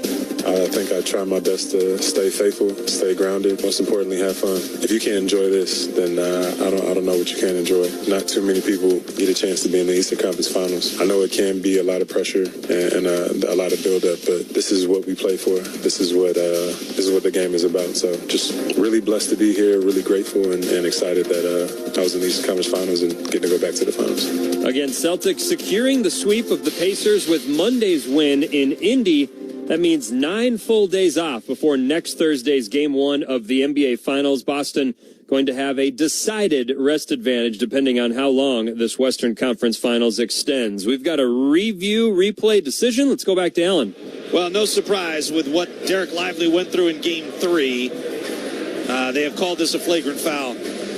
They did say that Naz Reid had wind-up on this. Naz is not even looking. He's almost past Lively because he fell for a pump fake. And, Jim, I just don't think there's any wind-up on this. They're going back to the highlights of him getting hurt in Game 3, but I don't think there's wind-up from Naz Reid. Is that wind-up? windup? Well, he's jumping up in the air to contest the shot by Lively, who he thought was going to dunk the basketball. So he was taking a chance that maybe he got the basketball, but he got Lively's head. So I don't agree that it's a flagrant one. I think it's a common foul. But I think we talked about this during the break. I mean, you were talking about, are they going to factor in the fact that he had the concussion? I'm just glad the kid's okay, because that's the most important thing. So he misses the first free throw here. He's got one more coming. Now the Wolves are going to throw Jordan McLaughlin into the mix here after the 2 free throws. Now they said Minnesota gets the ball, but after a flagrant, I think it's going to be Dallas basketball. Flagrant is 2 shots and possession. Right. Yeah, Mark Davis said that incorrectly. But J-Mac is into the game. I'm trying to think in the postseason if J-Mac has had any non-garbage time minutes. Might have been something in Phoenix series. I think there was some time in Phoenix, but, if you're looking to change tempo of the game, put J-Mac in there to get ball movement. That's what Minnesota needs right now because they don't have any. Kyrie Irving into the paint. Tough fall away over Kyle Anderson. He strokes it. 14 for Kyrie Irving. He's an efficient 6 of 10 shooter. Dallas still shooting up over 60%. They put up 61 points here in the first half. 2 minutes to go. Kyle Anderson weaving to his right. Back up top to Ian. On the drive. Into the paint. To J-Mac in the corner. 3 ball missed it. Offensive rebound. Kyle looked like he had it. Then got stripped. And it's scooped up by the Mavericks. P.J. Washington. Down to Luka. Up the center floor. Down the lane. No look to the corner. Derrick Jones Jr. run off the 3-point line. Back out to Luka. Now he'll catch and shoot on the 3 and drain it. His 5th 3 of the half. 12-2 run here for Dallas. They've just been putting together these gargantuan runs here against Minnesota. 40% 3 in the series. J-Mac baseline. Kicks out to Kyle Anderson right in front of the Wolves bench. To J-Mac at the angle. 1-on-1 against Luka in the lane. Runs it up the right hand. That shot comes up short. Rebound loose. J-Mac fighting for it, but it's scooped up by Luka Doncic of the Mavs. Kyrie up in the front court from left to right. Lively back down to Doncic. He's on the logo at midcourt. He's got Jordan McLaughlin on. J-Mac reaches in quickly, pokes it free out of bounds. It'll stay Dallas basketball. 1:08 left to go in the first half. 64-38. 26-point Dallas lead. By far and away the largest lead in the series for either team. Lively comes out. Gafford takes the inbound right back to Luka. 25.6 rebounds, 3 assists. Kyrie on the right side against Jordan McLaughlin. 1-on-1. He'll just rise up to the 3 and drain it. Couple of feet beyond the arc. Kyrie up to 17. 67 points for Dallas here in the first half on 63% shooting. 9 of 14 from deep. 15-2 Dallas run. Rudy off to Cap the right side. He'll use the Rudy screen up top against Gafford with a right-handed dribble. Now to Kyle, right side. 3 ball away is good. That's the second 3. Oh, they call it a 2. Even that can't go right for the Wolves. AA with a deep 2. The Wolves are down by 26. Luka in his lane, stops with 2 defenders on him. Kick out to Kyrie. One fakes the 3, drives on in, throws up the shot. It's short, and a whistle and a foul. And claps his hands toward John Goebel. Disgusted with the call. 2 free throws coming up. Timberwolves basketball tonight brought to you in part by U.S. Bank. U.S. Bank is proud to be the official bank of the Wolves. And by Treasure Island Resort Casino. Book your stay now, TICasino.com. Treasure Island, the exclusive casino partner of the Timberwolves. It's a little bit questionable, that call. Minnesota's not going to challenge it, but the replay looked like he got basketball, and then he dislodged the shot from Kyrie Irving as he was going to the hoop that time, and it looked like he got basketball. And if he did get a little hand, I still don't understand when the hand is part of the ball. Yeah. It seems like it's part of the ball until it isn't. And when it's not, it seems to be when Minnesota's getting the defensive play that causes it to happen. So Kyrie hits a pair. He's got 19 points. So in the first 3 games, Luka and Kyrie averaged 60 points a game between the two. In game 4, they totaled just 44. They have got 44 here in the first half here in game 5. 8 on the shot clock, 130 seconds to go in the half. Amp the drive, splits the D, out to Kyle in the corner. Now to Cat, who up fakes the 3. Zips it back to Kyle, up fakes the 3. Doesn't get a shot off. Tremendous defense by Dallas. Well, that Dallas bench is up and into it. They are loving this. They're up by 29 with 5.7 seconds left to go in the second quarter. Not only have they taken Minnesota's crowd out of the game, they've gotten a few bluebirds now, starting with some of the offensive execution they're going through. Oh, Luka just fires on a straightaway three from half court. Boy, that was a heat check at the end of the quarter. He just laughs as he comes off the floor. He says, my bad, guys. He was to Kyrie in particular. Over the final 17 minutes and 25 seconds, Dallas outscores Minnesota 51-22. The game was tied at 18 before that 51-22 run happened. Dallas dominates the first half. They lead by 29. Halftime is next. Cal Soderquist anchors that from the NBA Tonight studios on the Minnesota Timberwolves Radio Network. Why do we say I'm into basketball? Because basketball's exciting, like catching a T-shirt from a cannon or feeling the pulse of a packed arena. There's the in-your-face slam dunks, the highlight reel alley-oops, and the three-point buzzer beaters. It all gets your heart pounding. Just like playing the lottery. Minnesota Lottery. I'm in. Must be 18 or older to play. At Target, we're home court advantage for the hometown sports fans. And with the Timberwolves season in full gear, we're here to help you gear up and make your game day prep a slam dunk. Hear that? That's what you call a buzzer-beating three-pointer for the win. Time to dish up your famous nachos or put a full-court press on some jalapeno poppers. Then serve up some sweet desserts to celebrate the W. However you do game day, we're here for it at Target and Target.com. TimberTech and TimberTech.com not only are the best in the business, but the decks they develop and the decks they build are the highest of quality. In fact, you will endure a lifetime of happiness with that deck with TimberTech. So ask for TimberTech when putting together your next project, and that also can include porches. TimberTech.com is where you find the free samples. Once again, start at TimberTech.com.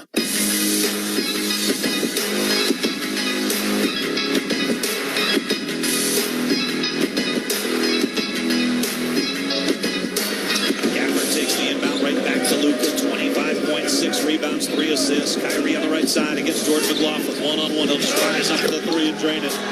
Couple of feet beyond the arc. Kyrie up to 17. 67 points for Dallas here in the first half on 63% shooting. 9 of 14 from deep. 15-2 Dallas run.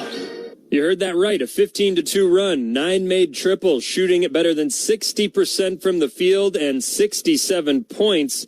They're at 69 right now. The Mavs have a 29-point cushion in this closeout Game 5 here at the Target Center. They've got a 21-point cushion in terms of the three-point shooting.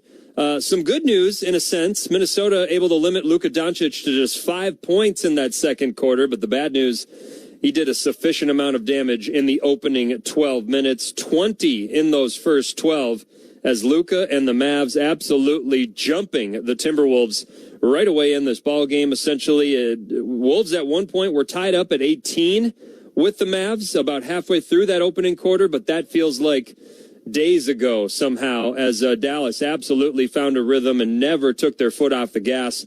Again, they've got a 29-point advantage here at the half in this Game 5. Welcome inside the Minnesota Lottery halftime show. We'll get to a few more of the first half highlights in just a moment. We'll also scan that first half box score. Timberwolves shot just 35% from the field, 2 of 12 from deep.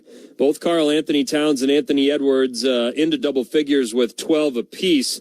But that pales in comparison when you hold up those numbers against Luka Doncic and his 25 points on 10 of 16 from the field. Kyrie Irving, 19, 7 of 11. Everything the Wolves did well to at least limit and make it difficult for those two guys in Game 4 seems to have circled the drain here in the first 24 minutes of this one.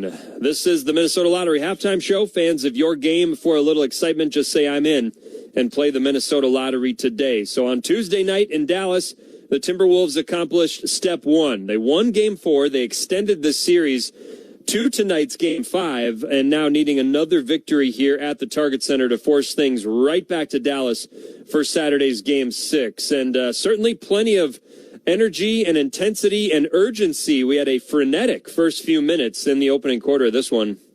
Rudy Bulls. Derek Jones Jr. on a screen. Into the paint. Rudy will kick out. Open McDaniels. Corner three on the way. Off the rim now. Slam ball over the weak side. It's Anthony Edwards soaring in. 7-6. Dallas by 1. Derek Jones Jr. is shaken up. He's hobbling, coming back up the floor. Here's Luka far side. Off the Gafford screen. He's going to pop on another three. Oh, he hits that one. What kind of game are we in store for tonight? It's 10-6. Luka is just nothing but net on a couple of bombs from the outside. Springy athleticism from Anthony Edwards to climb the ladder and put that one home, but Luka Doncic answering right back on Dallas's next possession.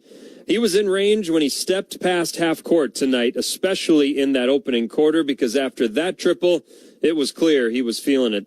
Really frenetic play right now from both sides. Settle down. 24-18. Wolves are down by 6. Logo 3 for Luka. Oh my goodness. He drains it. Nothing but net. His third 3 in 4 attempts, and they've all been from 28 feet or further. That one, he had a foot on the logo. He had 12 in the opening 6 minutes of this ball game. He was lights out, and unfortunately for Minnesota, it got worse before it got better. Dallas 9-0. Luka trying to add to it. He does. A straightaway 3. He just looks over at the crowd. Luka Doncic has scored 20 points in 10 minutes of play. Timeout Minnesota.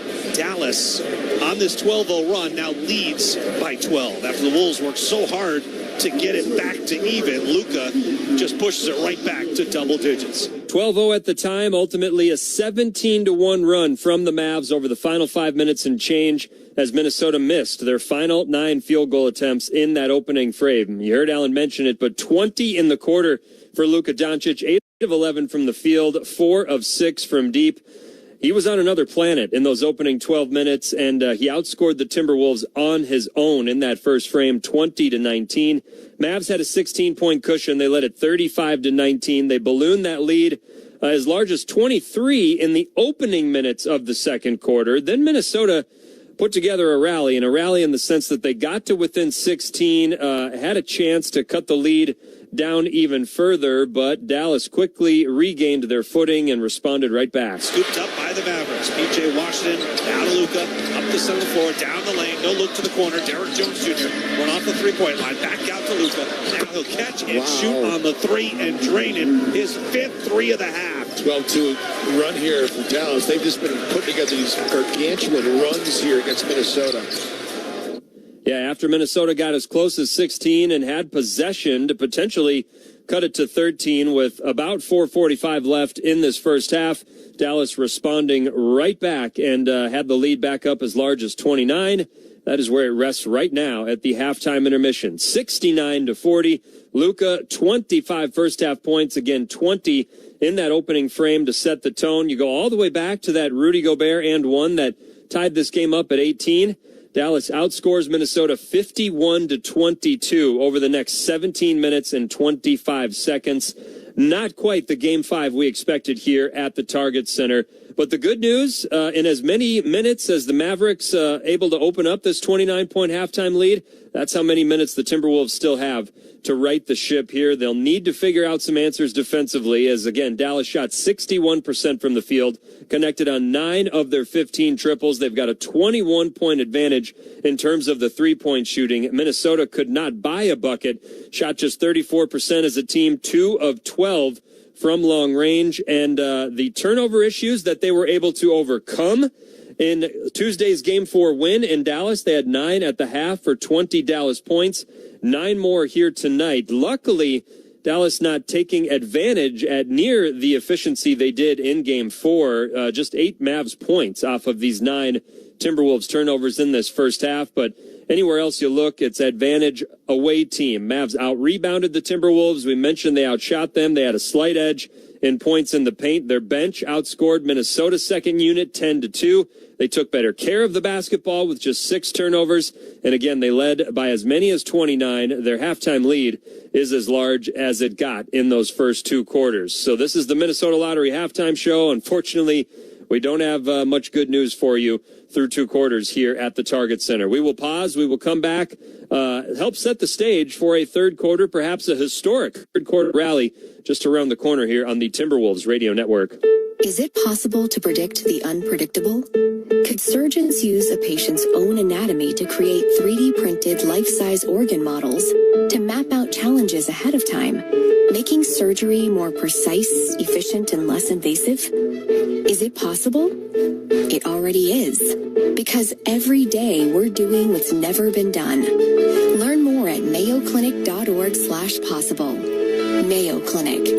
You know where to go. Get the champagne ready. The NBA Finals are here. Welcome to the NBA Finals. Let's raise our glasses and our rings to the two phenomenal teams left standing.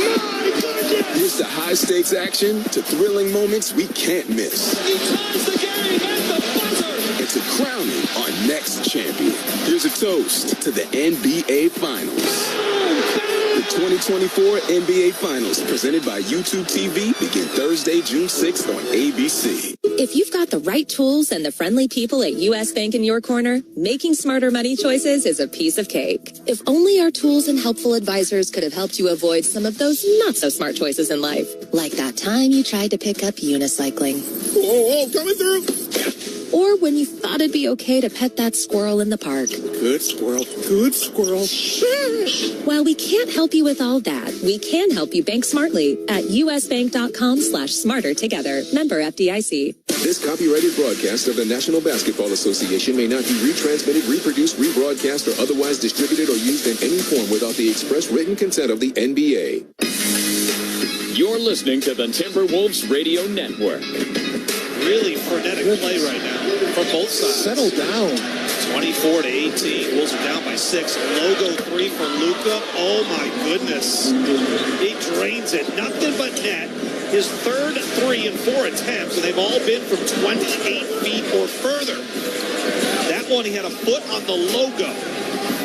Luka Doncic and the Dallas Mavericks strut into Target Center. They were in complete control after the opening few minutes. They outscored the Timberwolves 51-22 over the final 17-25 of this first half. That's right, more than doubling up the Timberwolves for a good chunk of the first 24 minutes. They've got a 29-point halftime cushion at 69-40. Luka had 25 in the first half, 20 in the first 12 minutes. That absolutely set the tone for the visiting Mavs in this closeout game. It reminds of a couple seasons ago in the playoffs in a deciding Game 7 in Phoenix when Luka and the Mavs were the better team from the jump. The good news, still 24 minutes for the Timberwolves to turn it around, but it's going to take something pretty special as the Mavs, as a team, shot 61% from the field. They've got a 21-point advantage from the three-point line. Minnesota being paced by both Karl Anthony Towns and Anthony Edwards with their 12 apiece, but even those, the Wolves, Cat and Ant really had to work for, as nothing was coming easy for a Wolves team that shot 34% from the field in that first half. Wolves down 29. We'll pause once more, get you back inside the arena for third quarter action, and assistant coach Corliss Williamson next on the Timberwolves Radio Network. We are professionals. We are family and friends. We are volunteers. We are community partners. We are a team dedicated to helping you succeed. We help protect and serve America's businesses. When you need us, we're here to help. At Federated Mutual Insurance Company, it's our business to protect yours. Rated A+ Superior by AM Best Company. When you drive a vehicle so reliable it's backed by a 10-year, 100,000-mile limited warranty, you stop thinking about what you can't do and start doing what you never thought possible. Visit your local Kia dealer today to see what you're capable of in a vehicle that inspires confidence around every corner. Kia, movement that inspires. Call 800-333-4KIA for details. Always drive safely. Limited inventory available. Warranties include 10-year, 100,000-mile powertrain and 5-year, 60,000-mile basic. Warranties are limited. See retailer for details. You're listening to the Timberwolves Radio Network. Timberwolves down 69-40 at the half. Alan Horton, Jim Peterson along with it, joined by assistant coach Corliss Williamson here courtside. Corliss, where do you guys start at the half when addressing what's happened in those first 24 minutes? I mean, they're the more physical team right now. They're playing with a lot more energy than what we played in the first half. So we have to find a way to get that back. You know, we're at home. We have to find a way to come back and fight and bring some more energy to this game. how difficult does defending Luka Doncic become when he starts stroking 30-footers like he did 3 times that first half? Yeah, starting off, he outscored us by himself, 20-19 in the first quarter and knocking down those long-range bombs. So it's definitely difficult to guard him at that point because now, you're trying to take away the 3 and then he opens up everything else for him. So hopefully he'll cool off a little bit, but we still have to do a better job as a collective. Corliss, there is no, 20-point play, so you got to methodically get back into the game one possession at a time. And it looked like offense got a little stagnated. That's why when you see Jordan McLaughlin come into the game, he's the guy that's going to get your offense moving. So I'm sure you guys talked about that as well. Yeah, that was one of the reasons why we brought Jordan in the game. Is, try to get us moving, try to get some more pace in the game.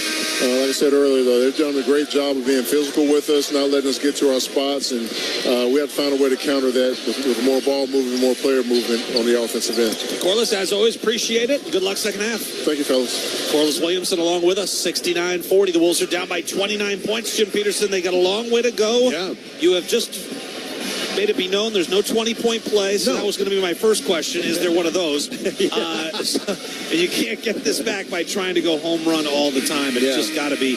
There's time. The one thing you do have is time on your side. You've got this crowd which is ready to explode. It'll be really interesting to see how these Wolves play in the second half. What Minnesota did in Denver when they were down 20, because they were down 15, and Jamal Murray scored 5 straight, so Minnesota found this was down 20 in the third quarter. They came back with an 8-0 run, so that cut it to 12. And so for Minnesota, if they can just go on a little 10-0 run and get something started, to get some confidence rolling, and give Dallas a little something to think about here. Yeah. So that Game 7 20-point comeback with 22 minutes left to play is the largest postseason comeback in franchise history. So that's where the bar has been set. Yeah. Wolves have done it once. This one a little bit larger. 29 points is what they have to overcome here in the final 24 minutes. 69-40 is the score.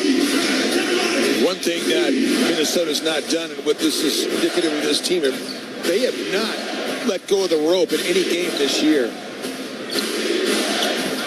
So inside a lob to P.J. Washington, he throws it down. 71-40.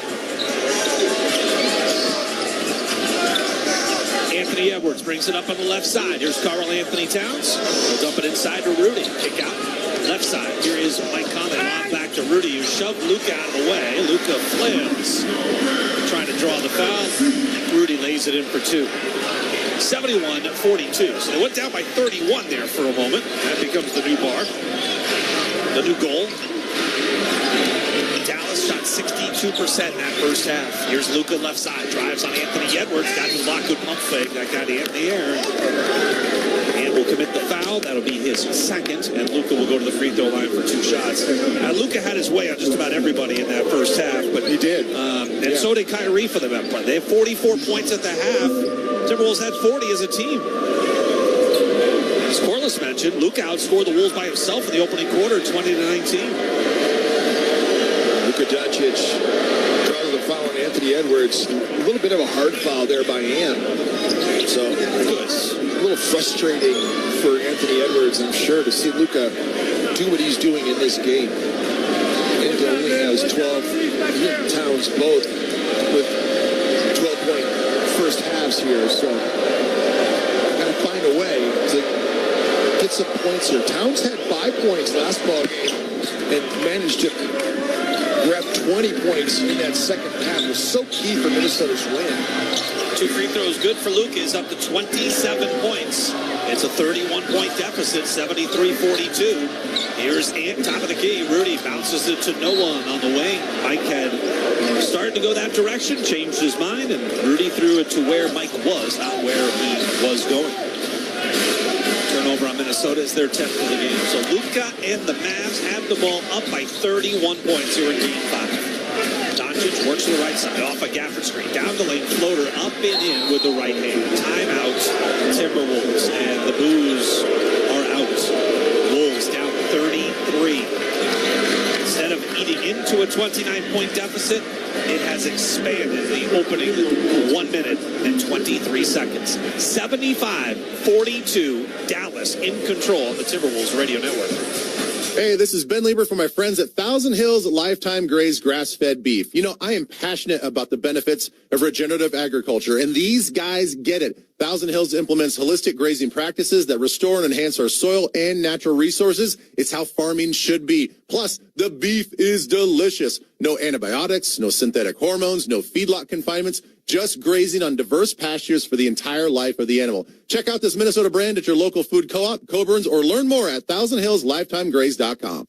At Target, we're home court advantage for the hometown sports fans. And with the Timberwolves season in full gear, we're here to help you gear up and make your game day prep a slam dunk. Hear that? That's what you call a buzzer-beating three-pointer for the win. Time to dish up your famous nachos or put a full-court press on some jalapeno poppers. Then serve up some sweet desserts to celebrate the W. However you do game day, we're here for it at Target and Target.com. Wolves fans want to get playoff tickets right now? Nas, 2-on-2, sets up Ant, right side, wide open three. Yes, sir! Become a 2024-25 season member, and you can pick out your seats for the 2024 playoffs today. There's Plumlee diving in on Rudy and blocks the shot. The third block of the game for Gobert. Memberships feature phenomenal perks like 25% off concessions and team merch at every Wolves home game. Plus, pay for your membership monthly. You gotta love it! Learn more at timberwolves.com/memberships. Keep the fun close to home with Treasure Island's 2-night staycation hotel package. Start your stay by playing your way through our newest slots with $50 free slot play. Go beyond the gaming floor and experience more of the island with a $75 gift card to our restaurants, bars, gift shop, and more. When it's time to unwind, make your way to our luxurious hotel for 2 relaxing nights away. Book your stay now at TICasino.com. Treasure Island Resort and Casino. Destination fun.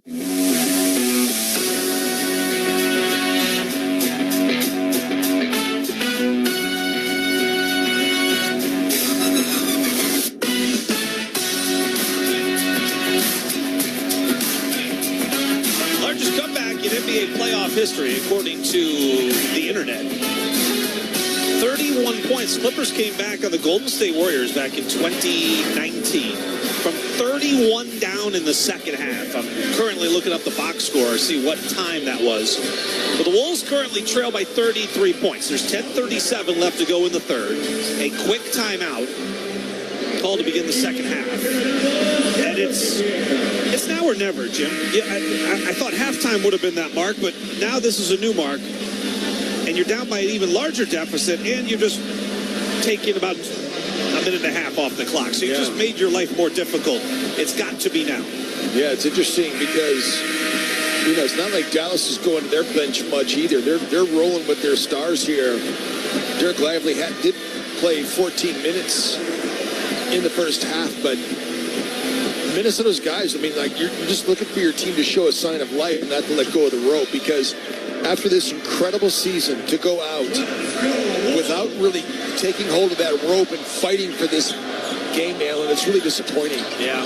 Jaden McDaniels, right corner, dribbles to the elbow, pulls up for the jumper and hits it. Jaden's first hoop of the game, too. He's 1 for 3. He got in foul difficulty early, only played 6 minutes in that first half, a missed shot, and then even when they missed, Dallas is getting the offensive rebound. P.J. Washington collects. Out to Luka Doncic up top. He'll work on Karl Anthony Towns. Gets around him, stakes his way to the nail. Drops it back to Derrick Jones Jr. Drives to the elbow. Back out to Luka. Inside Gafford. Good pump fake. He got flattened by Rudy Gobert. A lot of contact there. Gafford will go to the free throw line for 2 shots. Rudy picks up his second personal foul. 75-44. Jason Kidd has led the Mavericks to the Western Conference Finals twice in his 3 seasons. About 22 minutes away from getting to the NBA Finals for what would be Dallas's 3rd time. They got there in 06. Lost to Miami. Got there in 2011. That was Dirk's title over Miami again. One thing we know, they would not face Miami if they're able to close out the Wolves here in this series. They would face the Boston Celtics. Bulls are down by 33 with 9:52 left. Cat on a run to the rim. Got his shot. Boy, Gafford thought he got a block. Cat draws the foul. He'll go to the free throw line for 2 shots. Mavs looking back at their second row. And they're going to not challenge because they see that Gafford hit Towns on the arm. Gafford thought he had another block. That's one area where Dallas has been dominant this series. Yeah, they've had a lot of blocks. Towns has had his shot blocked multiple times in this series as well. 10 times. 10 times. Gafford's gotten 4 times, PJ Washington 4, and Derek Lively twice. The blocks overall, 24-16 over the first 4 games. I mean, so many of the numbers are in favor of Dallas. I mean, the dunks, too, the high percentage shots that they're getting. They've outdunked the Wolves 32-19 over these first 4 games. From what we've seen in this series against the Dallas Mavericks, I mean, I'm not sure that Boston can beat them. Boston's not been good at in Boston, too, by the way. They've lost a lot of home games over the years in that building. PJ Washington gets his shot blocked by Rudy Gobert. Towns pulls it down. Here come the Wolves. Down by 31. Left to right. Towns up top. Catch and shoot 3. It's online, but short. Gafford collects the rebound. Cat does not hit a 3 in this game after going 4 for 4. He did miss that last one in Dallas to go 4 for 5, but those 4 straight 3s he hit were huge. Because 3 of them were in the fourth quarter. Yeah. Within an 11-2 run that gave the Wolves separation in that fourth quarter. And pull-up jumper after Kyrie missed. He could not hit. And Dallas gets the ball back up 77-46. Lob inside from midcourt. Gafford comes down with it under duress out to Luka. Right side. Here comes Derrick Jones Jr. Passes on the corner 3. PJ Washington above the break 3. That's just his second of the entire series. Is 2 for 14 on his above the break 3s. 10 of 17 in the game for Dallas, too. 2 of 13 for Minnesota outside the arc. Here's Cat on a run to the rim. Rises up on Gafford. Got his shot blocked. Hopefully it'll go down as a block for Gafford. Yeah, it does. It's another block. He's gotten Cat 5 times in the series. Luka with it at the logo with 8:20 left to go third quarter. It's 80-46. And Luka throws it away. Conley with a steal. Likely go up the center of the floor to his left. And Jaden McDaniels down to Towns in the corner is going to fire away. And he's just short. I mean, Cat's trying to make something happen, but these 3s are not really that close. Timberwolves shooting 34%. Jim mentioned the 2 for 14 from beyond the arc. Here's Luka against Jaden McDaniels. Into the paint. Oh, hesitates, rises, count it, a foul. He has just orchestrated this entire game. He set the tone early, and he has put the Timberwolves in jail on his hip, right where he got Jaden McDaniels on that possession. Number 4 on Jaden. Dallas has gone 13-6 to begin the third quarter. Even Snoop Dogg can't believe it. I'm glad you reached out to Snoop Dogg, got him in the building tonight. But I don't know if we'll get him back after this. There's a lot of people that are disappointed in his performance, but nobody's more disappointed than Chris Finch and his coaching staff and these players. I mean, and I really believe you and I and Michael Grady were sitting there at shoot-around today, and it was very energetic, man. It was a great shoot-around. The vibes were flowing. Jaden McDaniels able to hit a 3 after Luka could not cap off the three-point play. So it's 82-49. 36 is the largest deficit the Wolves have faced as Luka tries a pull-up 3 straight away. That's no good. Anthony Edwards has the rebound. 7:25 left to go in the third. Andy, right side. That drops in. Back-to-back 3s, and the Wolves are within 30. 82-52. Luka pounded by McDaniels coming up the floor, and they get Jaden for his 5th.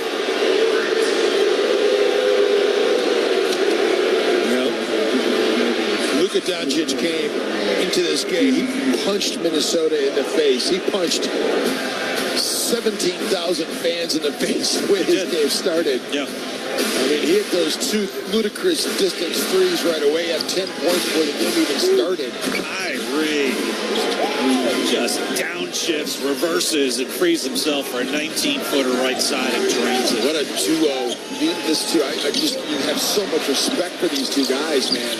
Eight, right side three, that's offline. Cat battles for the rebound. He's got it. Put back, blocked by Lively. Cat sticks with it, lays it back up and in. 84-54 with 6:41 left to go in the third quarter. Here's Kyrie quickly in the front court, easily around town to the right side. Matched up against Nickeil Alexander-Walker. How about a step back right side three? Why not? He drains that. His second three of the night, 24 points for Kyrie Irving. 33-point Dallas lead. 6:23 left to go here in the third quarter. And around the Rudy screen's going to pop on a straightaway triple and knock that down. 87-57. And showing a sign of life here. Towns has 16 all of a sudden. Ant has 15. So those two are trying to make their presence felt here in the quarter. Kyrie looking to answer. Pulls up on a three. That's off the back iron. Ant up high for the rebound. Lost it. It's off the leg of Ant, out of bounds. That's where Dallas is just... They're tracking down loose balls. They're making the extra play. They had two on Ant there, battling for that rebound. Naz Reid comes in. Rudy Gobert sits. Kyle Anderson also in. Mike Conley out. Derrick Jones Jr. Josh Green is in.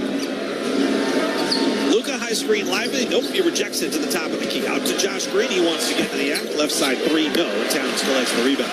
Bulls are down by 30 here. Ant into the front court. Stop and pop straight away. Three. Got it again. That's his third three of the game.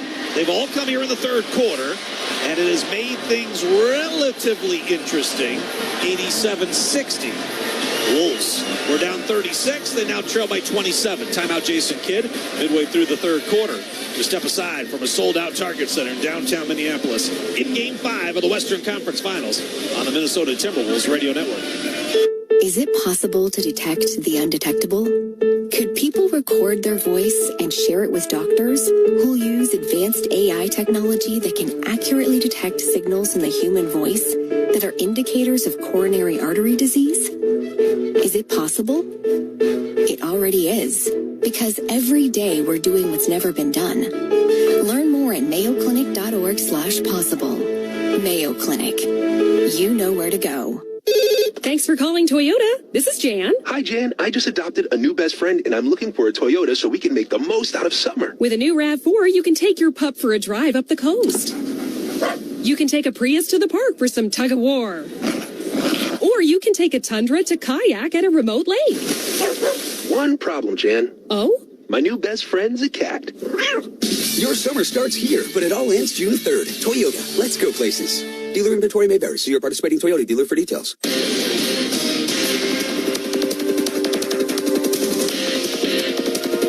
Another scoreboard update brought to you by your local Toyota dealers. Visit Toyota.com today. Let's go places. We mentioned we've got one eye on the NBA Finals that start next week, Thursday night, Game 1.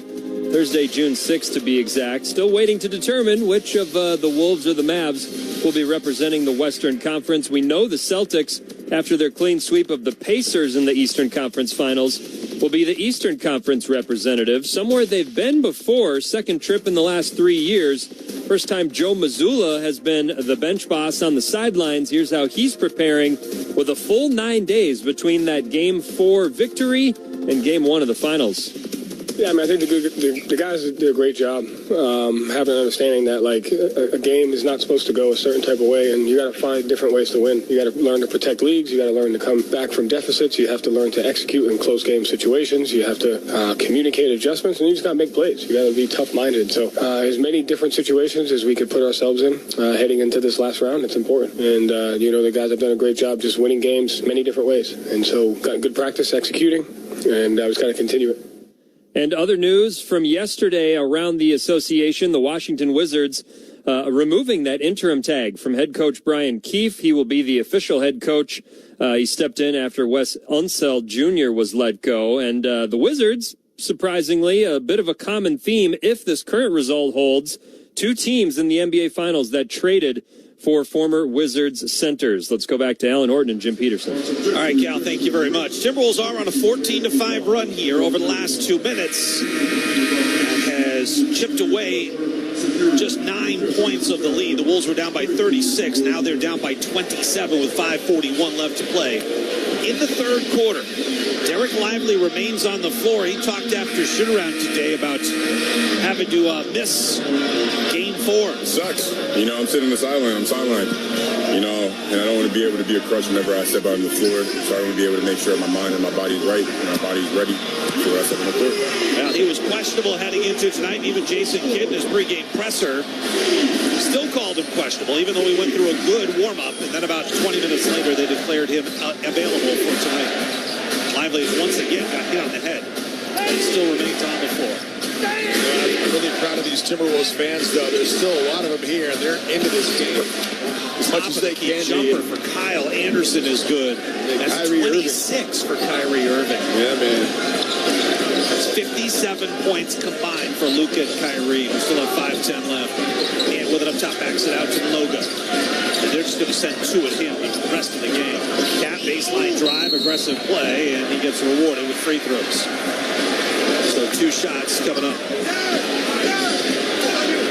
So the largest comeback in NBA history. I mentioned LA Clippers over Golden State back in 2019. That was game 2 of their first round series. Golden State was up by 31 with 7:25 left to go in the third quarter. How about that? And I have not done the math on the turnaround that they had, but it ended up 135 to 131. So you're saying we got a chance? Saying there's a chance. I'm going to make this run 62. Well, I'm the one that all day today have been looking at reasons why Minnesota can do it. One of the Chris Finch's, his cat goes 1 of 2 here from the free throw line. One of Chris Finch's sort of call-outs during the season has been, why not us? Why can't we do it, you know? And it does not look like that tonight, that's for sure. Kyrie floater in the lane, off the back iron, no. Towns has the rebound. A lot of hands trying to strip him of the basketball. He gets it off to Ant, who drifts to the right side. Started by P.J. Washington, hesitates, now falls away on the 3. It comes up short. It hits the top of the backboard and the shot clock, and so it'll be Dallas basketball. I think that one of the things that Dallas has that they haven't had in the past is that they have tremendous length now. And they have guys like P.J. Washington who can switch and cover. You know, and Josh Green, I mean, they got all these great athletes now, and they have the 2 bigs. Shot baseline for Luka. That rims off. The Wolves have the rebound. Here's Ant on the push. Inside the arc. Cross-court Towns. He's going to fire a deep 3 on the way and hit it. 89-64. Wolves have cut it to 25 with 4:09 left to go in the third. Just keep battling. Here's Luka. Picked up by Kyle Anderson from across the timeline. Trapped. And he knocked it away. Loose on the floor. Cat scoops it up. And he got it right side. Cat's going to fire on a 3. A really desperation shot. He should not have shot that. And Towns is down. 5 on 4.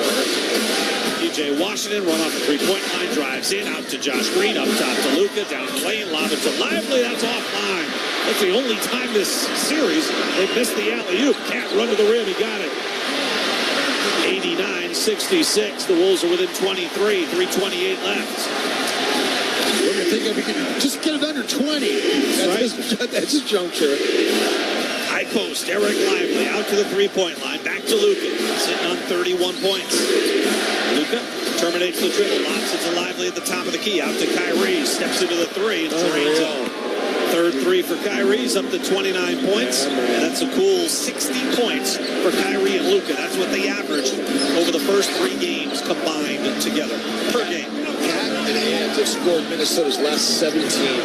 Here's Ant on the hunt into the mid-post. He rises up on the right, hit a push shot, it rolls off, and Luka collects the rebound. 2:45 left to go in the third. Kyrie in the move, he'll stop, pop, 3 ball away, off the back iron, no. Kyle Anderson the rebound. Mike and Nori yelling out, go, go. Kyle surveys the scene, looking to get it to Nas, going to post up against Kyrie. Face up, now backs him down into the paint, splits 2 defenders, layup good and a foul. 3-point play, the old-fashioned way. 92-64. Nas free throw could make this a 23-point game. First 2 for the game for Nas Reed in the ball game. 1 of 5 right now for Minnesota. Only 4 points off the bench for the Wolves. 1 of 13 shooting, 1 of 12 shooting. 92-68. Dallas is led by as many as 36. Nas's free throw makes it a 23-point lead. Little bit of life. Luke up the center of the floor. Now Lively to the left side. Here's Hardy. Catch and shoot three on the way. He hits that. Jaden Hardy has hit 1 3 in every single game so far in this series. Check that. That was Josh Green, not Jaden Hardy. Josh Green has hit 1 3 in every game so far in this series. I got my bench roll guys mixed up. Timberwolves miss at the offensive end. Luka's got it right side. He's isolated against Cat up top. Left-handed dribble. Now inside the arc. Top of the key. Hesitates. Now zips it to the corner. Here's Josh Green. What is his free ball? No. But he got fouled. Nikhil Alexander-Walker goes tumbling into the Wolves bench. He commits the foul. 3 shots coming up for the Mavericks. I mean, it wasn't even close that time. Josh Green is loading it up to shoot it, and Nikhil goes across his body and fouls him so hard that they're going to review this for a hostile act, I assume. 1:47 left to go in the third quarter.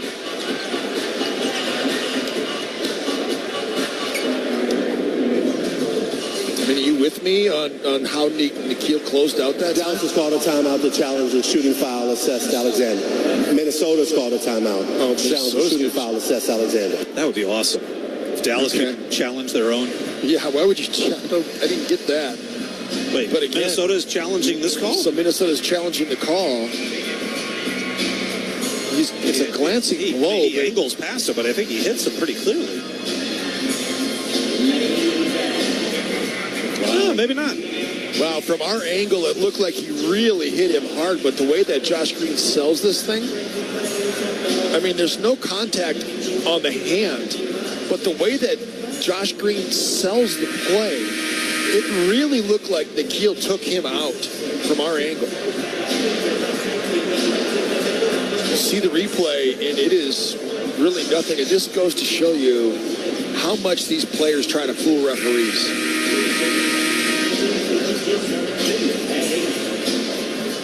95-69. Dallas leads with 1:47 left to go in the third quarter. By the way, that run that the Clippers had to come back from 31 down in that playoff game against Golden State in 2019, a cool 72-37 run to end the game. It was over the final 19 minutes and 25 seconds, the largest comeback in NBA playoff history. 72-37.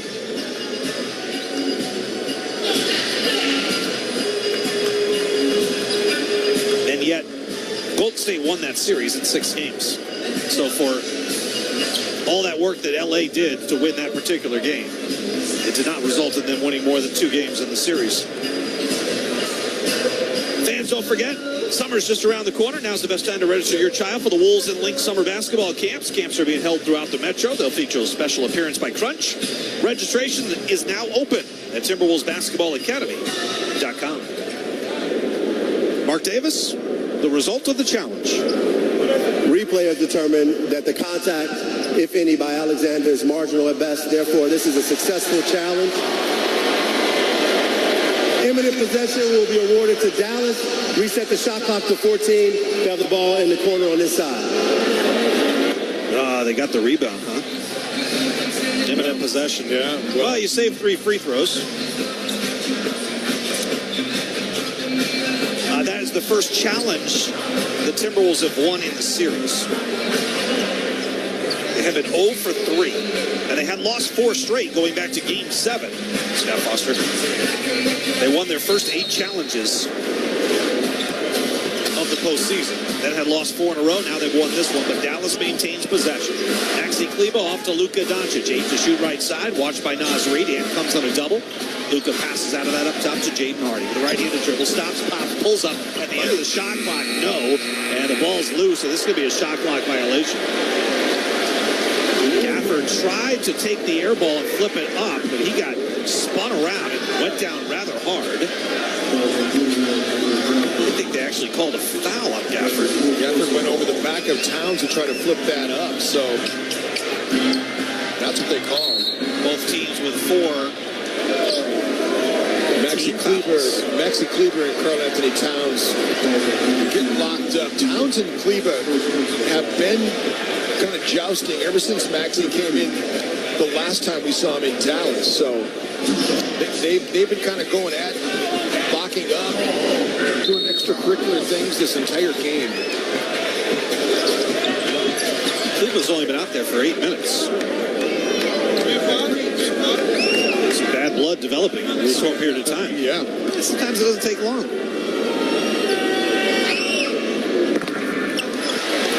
Free throw good for Cat. It's 95-70. The Bulls are down by 25 points. How about Towns has 0 fouls in the game, and Gobert has only 1? I mean, that's not physical basketball like you were talking about with Chris Finch in the coach's show before the game. You're talking about the physical nature of that ball, and it's exactly what they needed. But not that you want Towns to foul, but 0 speaks to a little bit of passivity, right? It's like the opposite ends of the spectrum, too. I mean, 6, they was out of control in Game 4, and then none here in Game 5. Doncic bounces it off, up top to Kleber. He'll drive in. He got stripped by Ant. Ant scoops up the loose ball.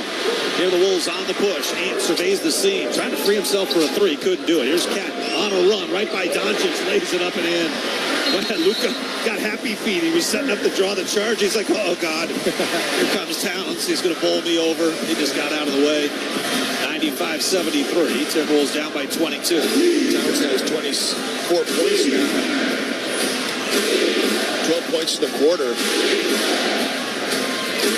Luka brings it up right to left. He's got 31. Kyrie's got 29. Kyle Anderson is watching Doncic out by midcourt. Under a minute to go third quarter. Luka with a right-handed dribble. Blows by Anderson in the lane. Rises up for the jumper. Got it. He got bumped from behind. He was looking for the foul, and then he just said, you know what? I get it. We're up by 24. I'm not going to get that call. Here's the into the front court. Matched up against Kleber. Trying to take him off the dribble with the left hand. Into the paint. Kicks to the corner. Nas wide open looking at 3. No good off the heel. Kyle Anderson did the same thing he did in Game 4 to free up Cat for a fourth quarter 3. But this time Nas couldn't knock it down. Kleber on a handoff to Luka up top. Kyle still watching Luka. There's a 5-second differential. Game clock, shot clock. Can't foul here. And Cat comes on a late double. That's an easy pick for Doncic. Corner 3 for Hardy is no good. Wolves save the rebound. 6 seconds left. 5 crossing midcourt. And to the right side beyond the arc. Tried to cross over Kleber. Stole it. His half-court shot at the buzzer is long and off the glass. No. Through 3 quarters in Game 5, it's still all Dallas. They led by as many as 36. The Wolves have got it down to 24 points. Going to the fourth quarter next on the Timberwolves Radio Network. If you've got the right tools and the friendly people at U.S. Bank in your corner, making smarter money choices is a piece of cake. If only our tools and helpful advisors could have helped you avoid some of those not-so-smart choices in life. Like that time you tried to pick up unicycling. Oh, coming through. Or when you thought it'd be okay to pet that squirrel in the park. Good squirrel. Good squirrel. While we can't help you with all that, we can help you bank smartly at usbank.com/smartertogether. Member FDIC.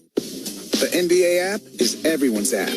Every fan of every team. Oh, my goodness. Everyone who follows LeBron, Tatum, and Embiid in the app. Every warrior who's ready to go to battle over 3-point percentages. Every streetwear king who's here for the tunnel fits. Every young buck, nugget, and grizzly who wants to take a peek behind the scenes of the league. And everyone else on this floating basketball we call Earth. Download the NBA app today. Available in the Google Play, Apple app, and Android stores. When you drive a vehicle so reliable it's backed by a 10-year, 100,000-mile limited warranty, you stop thinking about what you can't do and start doing what you never thought possible. Visit your local Kia dealer today to see what you're capable of in a vehicle that inspires confidence around every corner. Kia, movement that inspires. Call 800-333-4KIA for details. Always drive safely. Limited inventory available. Warranties include 10-year 100,000-mile powertrain and 5-year 60,000-mile basic. Warranties are limited. See retailer for details. When it comes to watching the game, it's always nice to sit and savor a delicious snack. And Jack Link's protein snacks always hits the shot. Jack Link's beef jerky is made with 100% beef that's simply seasoned and hardwood smoked to deliver a mouth-watering, flavorful, good source of protein, convenient snack.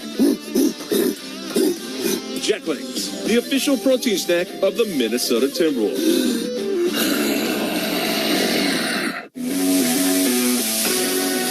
You're listening to the Timberwolves Radio Network.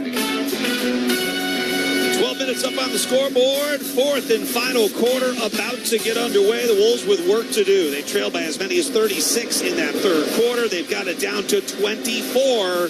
This is not the way the Wolves envisioned Game 5 going, coming off the win in Game number 4.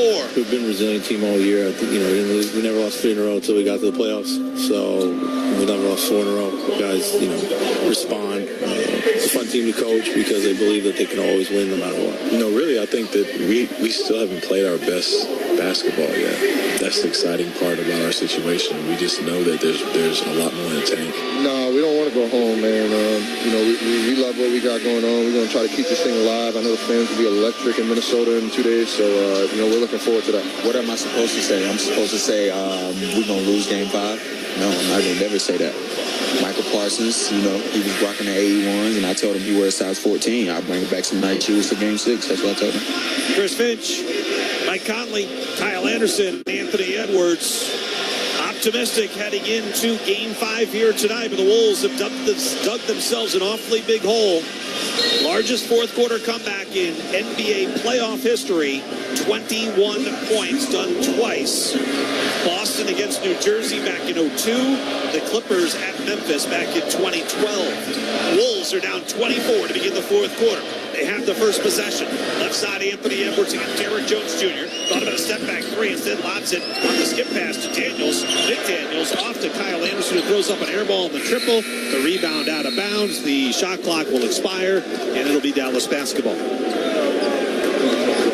Well, Minnesota has not been great here in this building at this playoff run. They won the first 2 games against Phoenix. They've lost 4 or 5. They've lost 4 or 5 since, and this game is obviously in jeopardy here. So, Dante Exum brings it up here for the Mavericks. And they've got some minutes without Luke on the floor. Kyrie remains on there. Irving with it, right side, off the Gafford screen. Attacks to the top of the key, out to Derrick Jones Jr. Drives in on Gobert. The layup is good. He was able to hang and finish. The ball hit back rim and dropped in softly. 99-73. Timberwolves down now 26 points with 11 minutes left to play.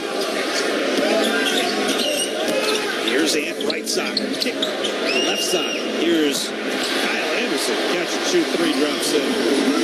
It's his second field goal of the game. The first one that he had back in the first half was a long 2. It looked like it was just 3 to start with, but his toe was on the line. So DJ Washington left corner. Top of the key.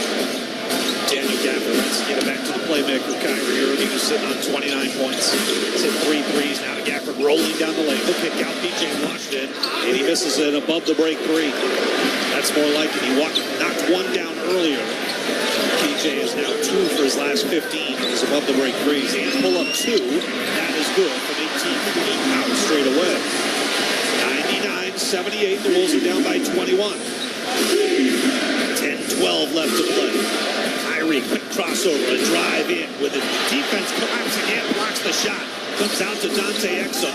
Now PJ Washington with it, 8 to shoot. He'll drive off to Gafford. Drives in on Gobert and finishes over the 4-time Defensive Player of the Year. 101, 78, 23-point Dallas lead.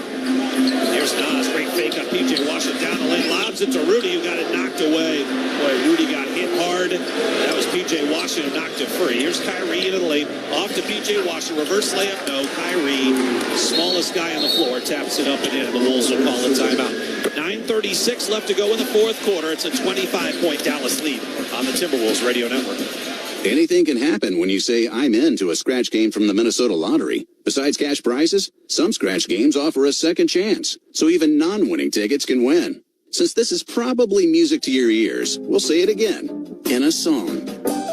Besides cash prizes, some scratch games offer a second chance. So even non-winning tickets can win. Minnesota Lottery. I'm in. Must be 18 or older to play. Your lucky jersey, your pack, your hometown team. It's Superfan season in Minneapolis downtown, so don't miss out on a minute of fun, friends, and nonstop excitement. From pregame meetups to postgame celebrations, be there for your favorite teams and the big wins. In Minneapolis, we play for the love of the game, and you're the best part of our story. Visit MPLSdowntown.com to get your game on. See you downtown. Hey, honey, the battery light on my dash lit up. I think I'll take it to a shop today. Really? I can take care of that. Are you sure? Of course. Okay, got my battery. Let's just drop it in and... Are you okay out there? I think so. Should my car be smoking like that? Some things are better left to the professional. When you need your vehicle fixed, trust your local repair facility. And when you need a battery, trust FVP. Visit FVPparts.com for an installer near you. Is it possible to conquer the unconquerable? Can artificial intelligence and data create a personalized gene roadmap just for you? Customizing your cancer treatment, giving your body exactly what it needs to fight the disease? Is it possible? It already is, because every day we're doing what's never been done. Learn more at mayoclinic.org/possible. Mayo Clinic. You know where to go.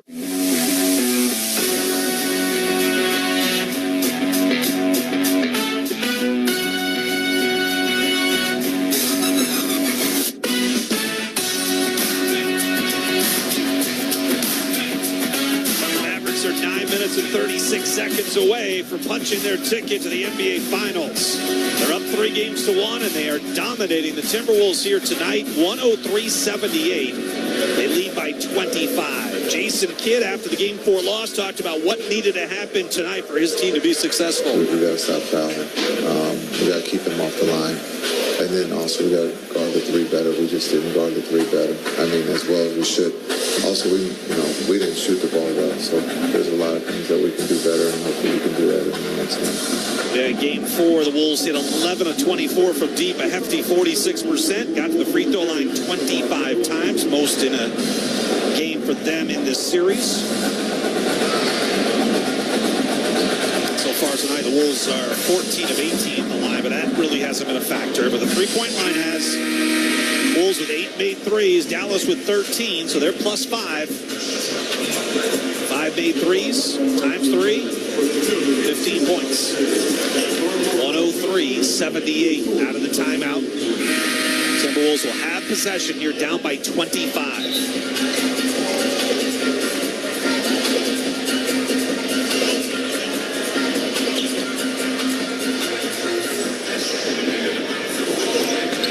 Wolves got it down to 21, but that's as close as they've been.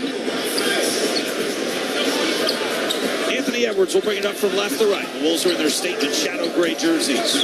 White, frost white, and Aurora green trim. Nas on the run down the lane, scoops it up off the glass. That's a shot he's hit routinely all season, but this one too strong off the glass. And the Wolves still shooting under 40%.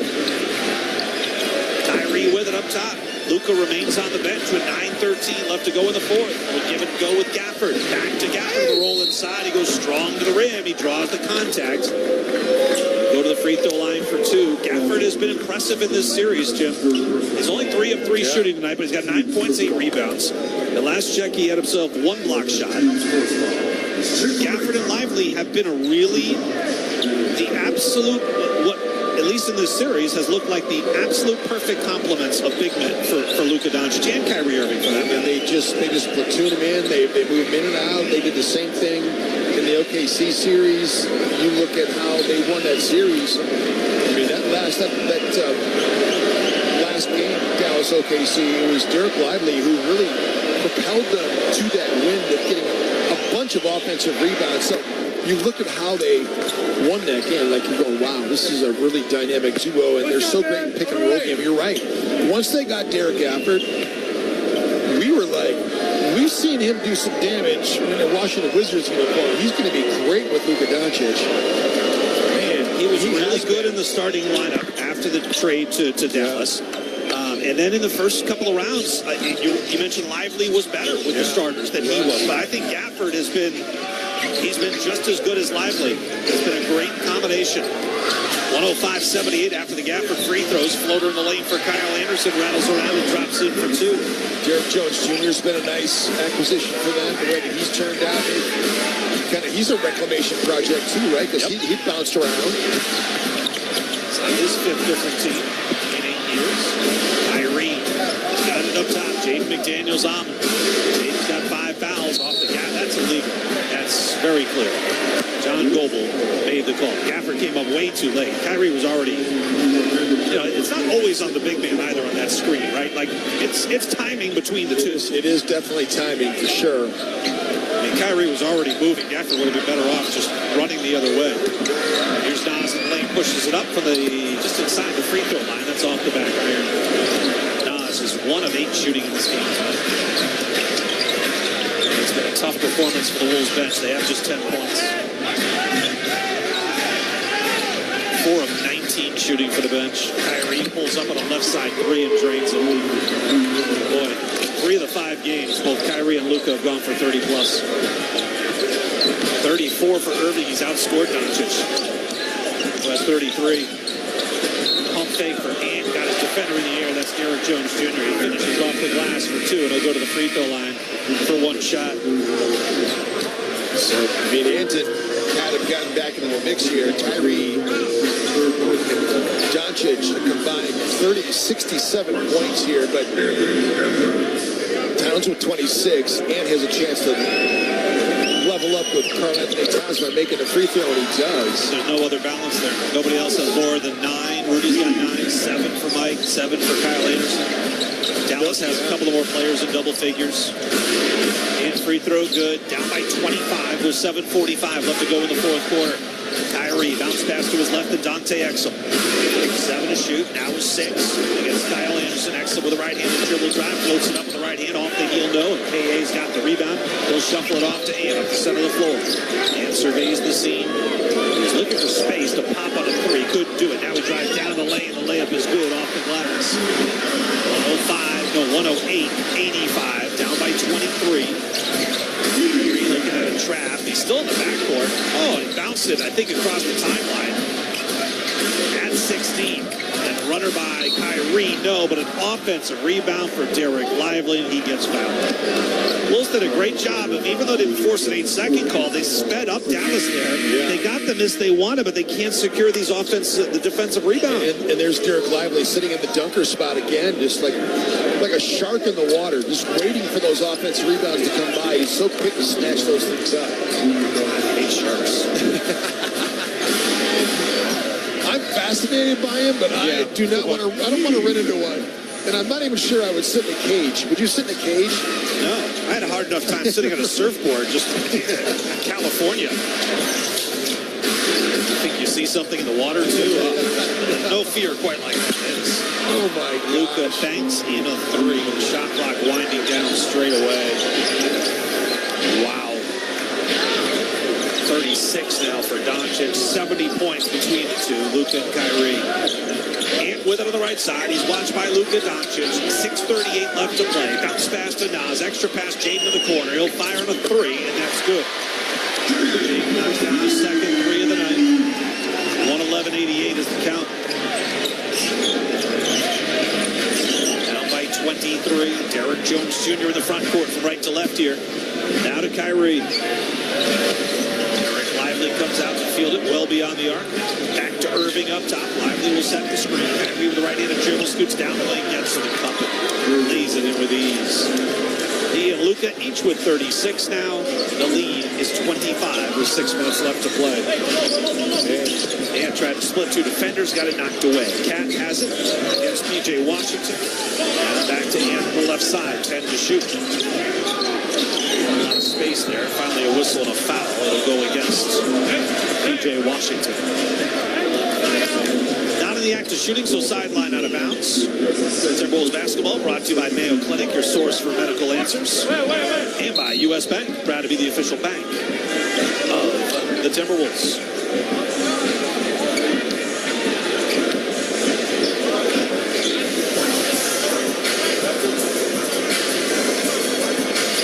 Our stat guy, Mike Greenbaum, has 2 daughters that are ball kids for the Timberwolves. And they're twins. And one twin is at one end cleaning up the sweat, and the other twin is at the other end cleaning up the sweat. And because they're twins, they're identical, by the way. One wears short sleeve shorts, and then the other one wears long sleeve and long sweats, so you can tell them apart. They do a great job here all season long. Are we sure they haven't switched up at some point? Well, Maya has the mole on her chin, so you can tell them apart by the mole. Okay. Mike has no idea we're talking about his girls right now, but let me tell you, me and Grady talk about it all the time during the season. Mike's our stat guy. We have Super Stats Dave on your side over here doing a great job every night. Kyrie catch and shoot, 30-footer, now probably 28-footer right side, that's offline. Bulls are down by 23, there's 5:12 left. And on the hunt, into the paint, 3 defenders on him. A kick out to Nas in the corner, he's got to fire away, he missed it long, it's an air ball. Cat had the rebound come right to him, and he goes back up and gets fouled. 2 free throws coming up with 5:04 left to go fourth quarter. How many years have you and Dave Hanley been together? Super Stats Dave has been here since I started. Wow. Before me. So 17 years. 20 for Dave, wow. You know, the Timberwolves season this year started with a matchup against the Dallas Mavericks. 2 of them, in fact, in the preseason in Abu Dhabi. That feels like about 18 months ago. That feels like a long, long time ago. Tonight is the 104th game the Timberwolves have played this year. Preseason, regular season, postseason. 104. That's a monster number. Yeah. It's one of the things you think about when you get into your training regimen, that if you get knocked out of the playoffs, you almost have to be training until June to get your body to withstand that kind of pressure. You know what I'm saying? Like, that's what Kevin Garnett talked about that. And he talked about his training regimen that Michael Jordan used to say, like, keep playing after you're done in the playoffs or the regular season. As so you if could you're train, playing, yeah. so you could train your body to play into June. I like that. And with it on the right side, the Wolves have possession here, down 113 to 92. Nas down the lane. Fires it out of bounds. Nobody home. Well, Luka Doncic went down. Went down awfully hard. I don't know if there was some contact there or what. Jason Kidd is hot. And a timeout has been called. Wow, inadvertent contact between Towns and Doncic. Mark Davis made a review signal. This is not, I mean, it can't be anything. Towns is trying to get out of the way. Luka was playing Nikhil in the corner, so. Dallas has called a timeout to challenge the out-of-bounds decision awarded to Minnesota. Oh. No. All right, well, you want to challenge that, that's fine. I mean, you don't have any right to challenge the contact. Right. No. But I think Luka just flailed himself to the ground. He took a shot to the mouth. Oh, no, he took a shot from Towns. Did he? Oh, yeah. Yeah, it was pretty significant, Towns. You know, trying to get out of the way. You don't want anybody to get hurt? Kind of introvert.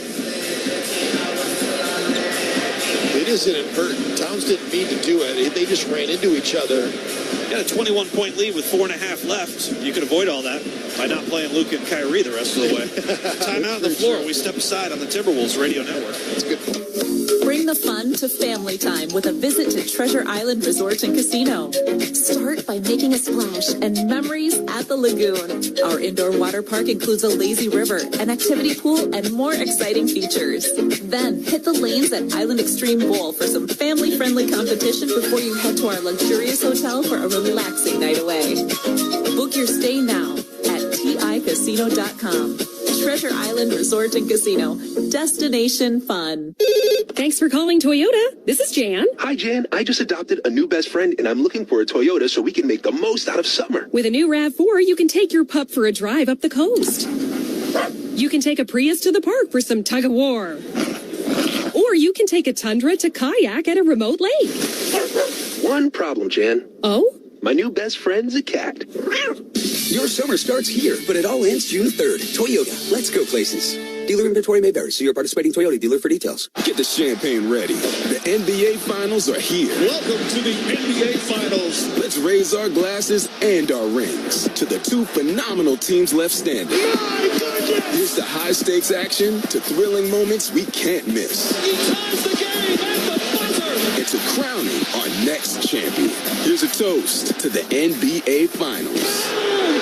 The 2024 NBA Finals, presented by YouTube TV, begin Thursday, June 6th on ABC. If you've got the right tools and the friendly people at U.S. Bank in your corner, making smarter money choices is a piece of cake. If only our tools and helpful advisors could have helped you avoid some of those not-so-smart choices in life. Like that time you tried to pick up unicycling. Whoa, coming through. Or when you thought it'd be okay to pet that squirrel in the park. Good squirrel. Good squirrel. While we can't help you with all that, we can help you bank smartly at usbank.com/smarter together. Member FDIC. You're listening to the Timberwolves Radio Network. Wolves fans, don't forget you can upgrade your playoff gear with the latest from the Timberwolves team store, a Fanatics experience. All you do is head to shop.timberwolves.com right now. Get your officially licensed playoff gear at shop.timberwolves.com. Well, Game 5 is not the way the Wolves drew this one up. They trailed by 16 after one quarter, but the story was it was 18-18 about midway in this first quarter. And Dallas promptly went 17-1 to end the quarter. They added to it to begin the second, so they went 22-1 to go up by 21, and the Wolves haven't gotten it under 20 since. And we now have 4:32 left to go in the Wolves season. They trail by 21 points. Dallas led by as many as 36. They've got possession, 21-point lead. P.J. Washington, corner three, no. Rebound Anthony Edwards, who's not come off the floor in the second half. He's got 28. Cat's got 20. And left side of the floor against two defenders. Holds 14 to shoot. Still pounding the dribble. Cross court. McDaniels, extra pass. Kyle. He'll set up for the three ball and clamps it off the front of the rim into the waiting arms of Luka Doncic. 4 minutes left to go. It's 113-92. Unfortunately, when you're trying to make up this kind of deficit, Kyle Anderson is not the one you want shooting that ball in the corner. But the Wolves haven't had a lot of great opportunities for other players. Lively inside off the feed from Irving. I don't know if that would technically go down as an alley-oop, but I think Lively came down with it before going back up. Another dunk for the Mavericks. Here's Ant down the lane, out of Kyle in the corner again. He's left alone. Missed this one long. And the rebound to Luka Doncic. 115-92. 23-point deficit. The season down to 3 minutes and 16 seconds and counting. Snoop Dogg sitting courtside tonight. He has made his appearance and he is gone from the building into the night. Luka the drive off to Lively inside. Two-handed flush. The whistle sounds. Timeout Minnesota. They'll empty the bench and this one is over.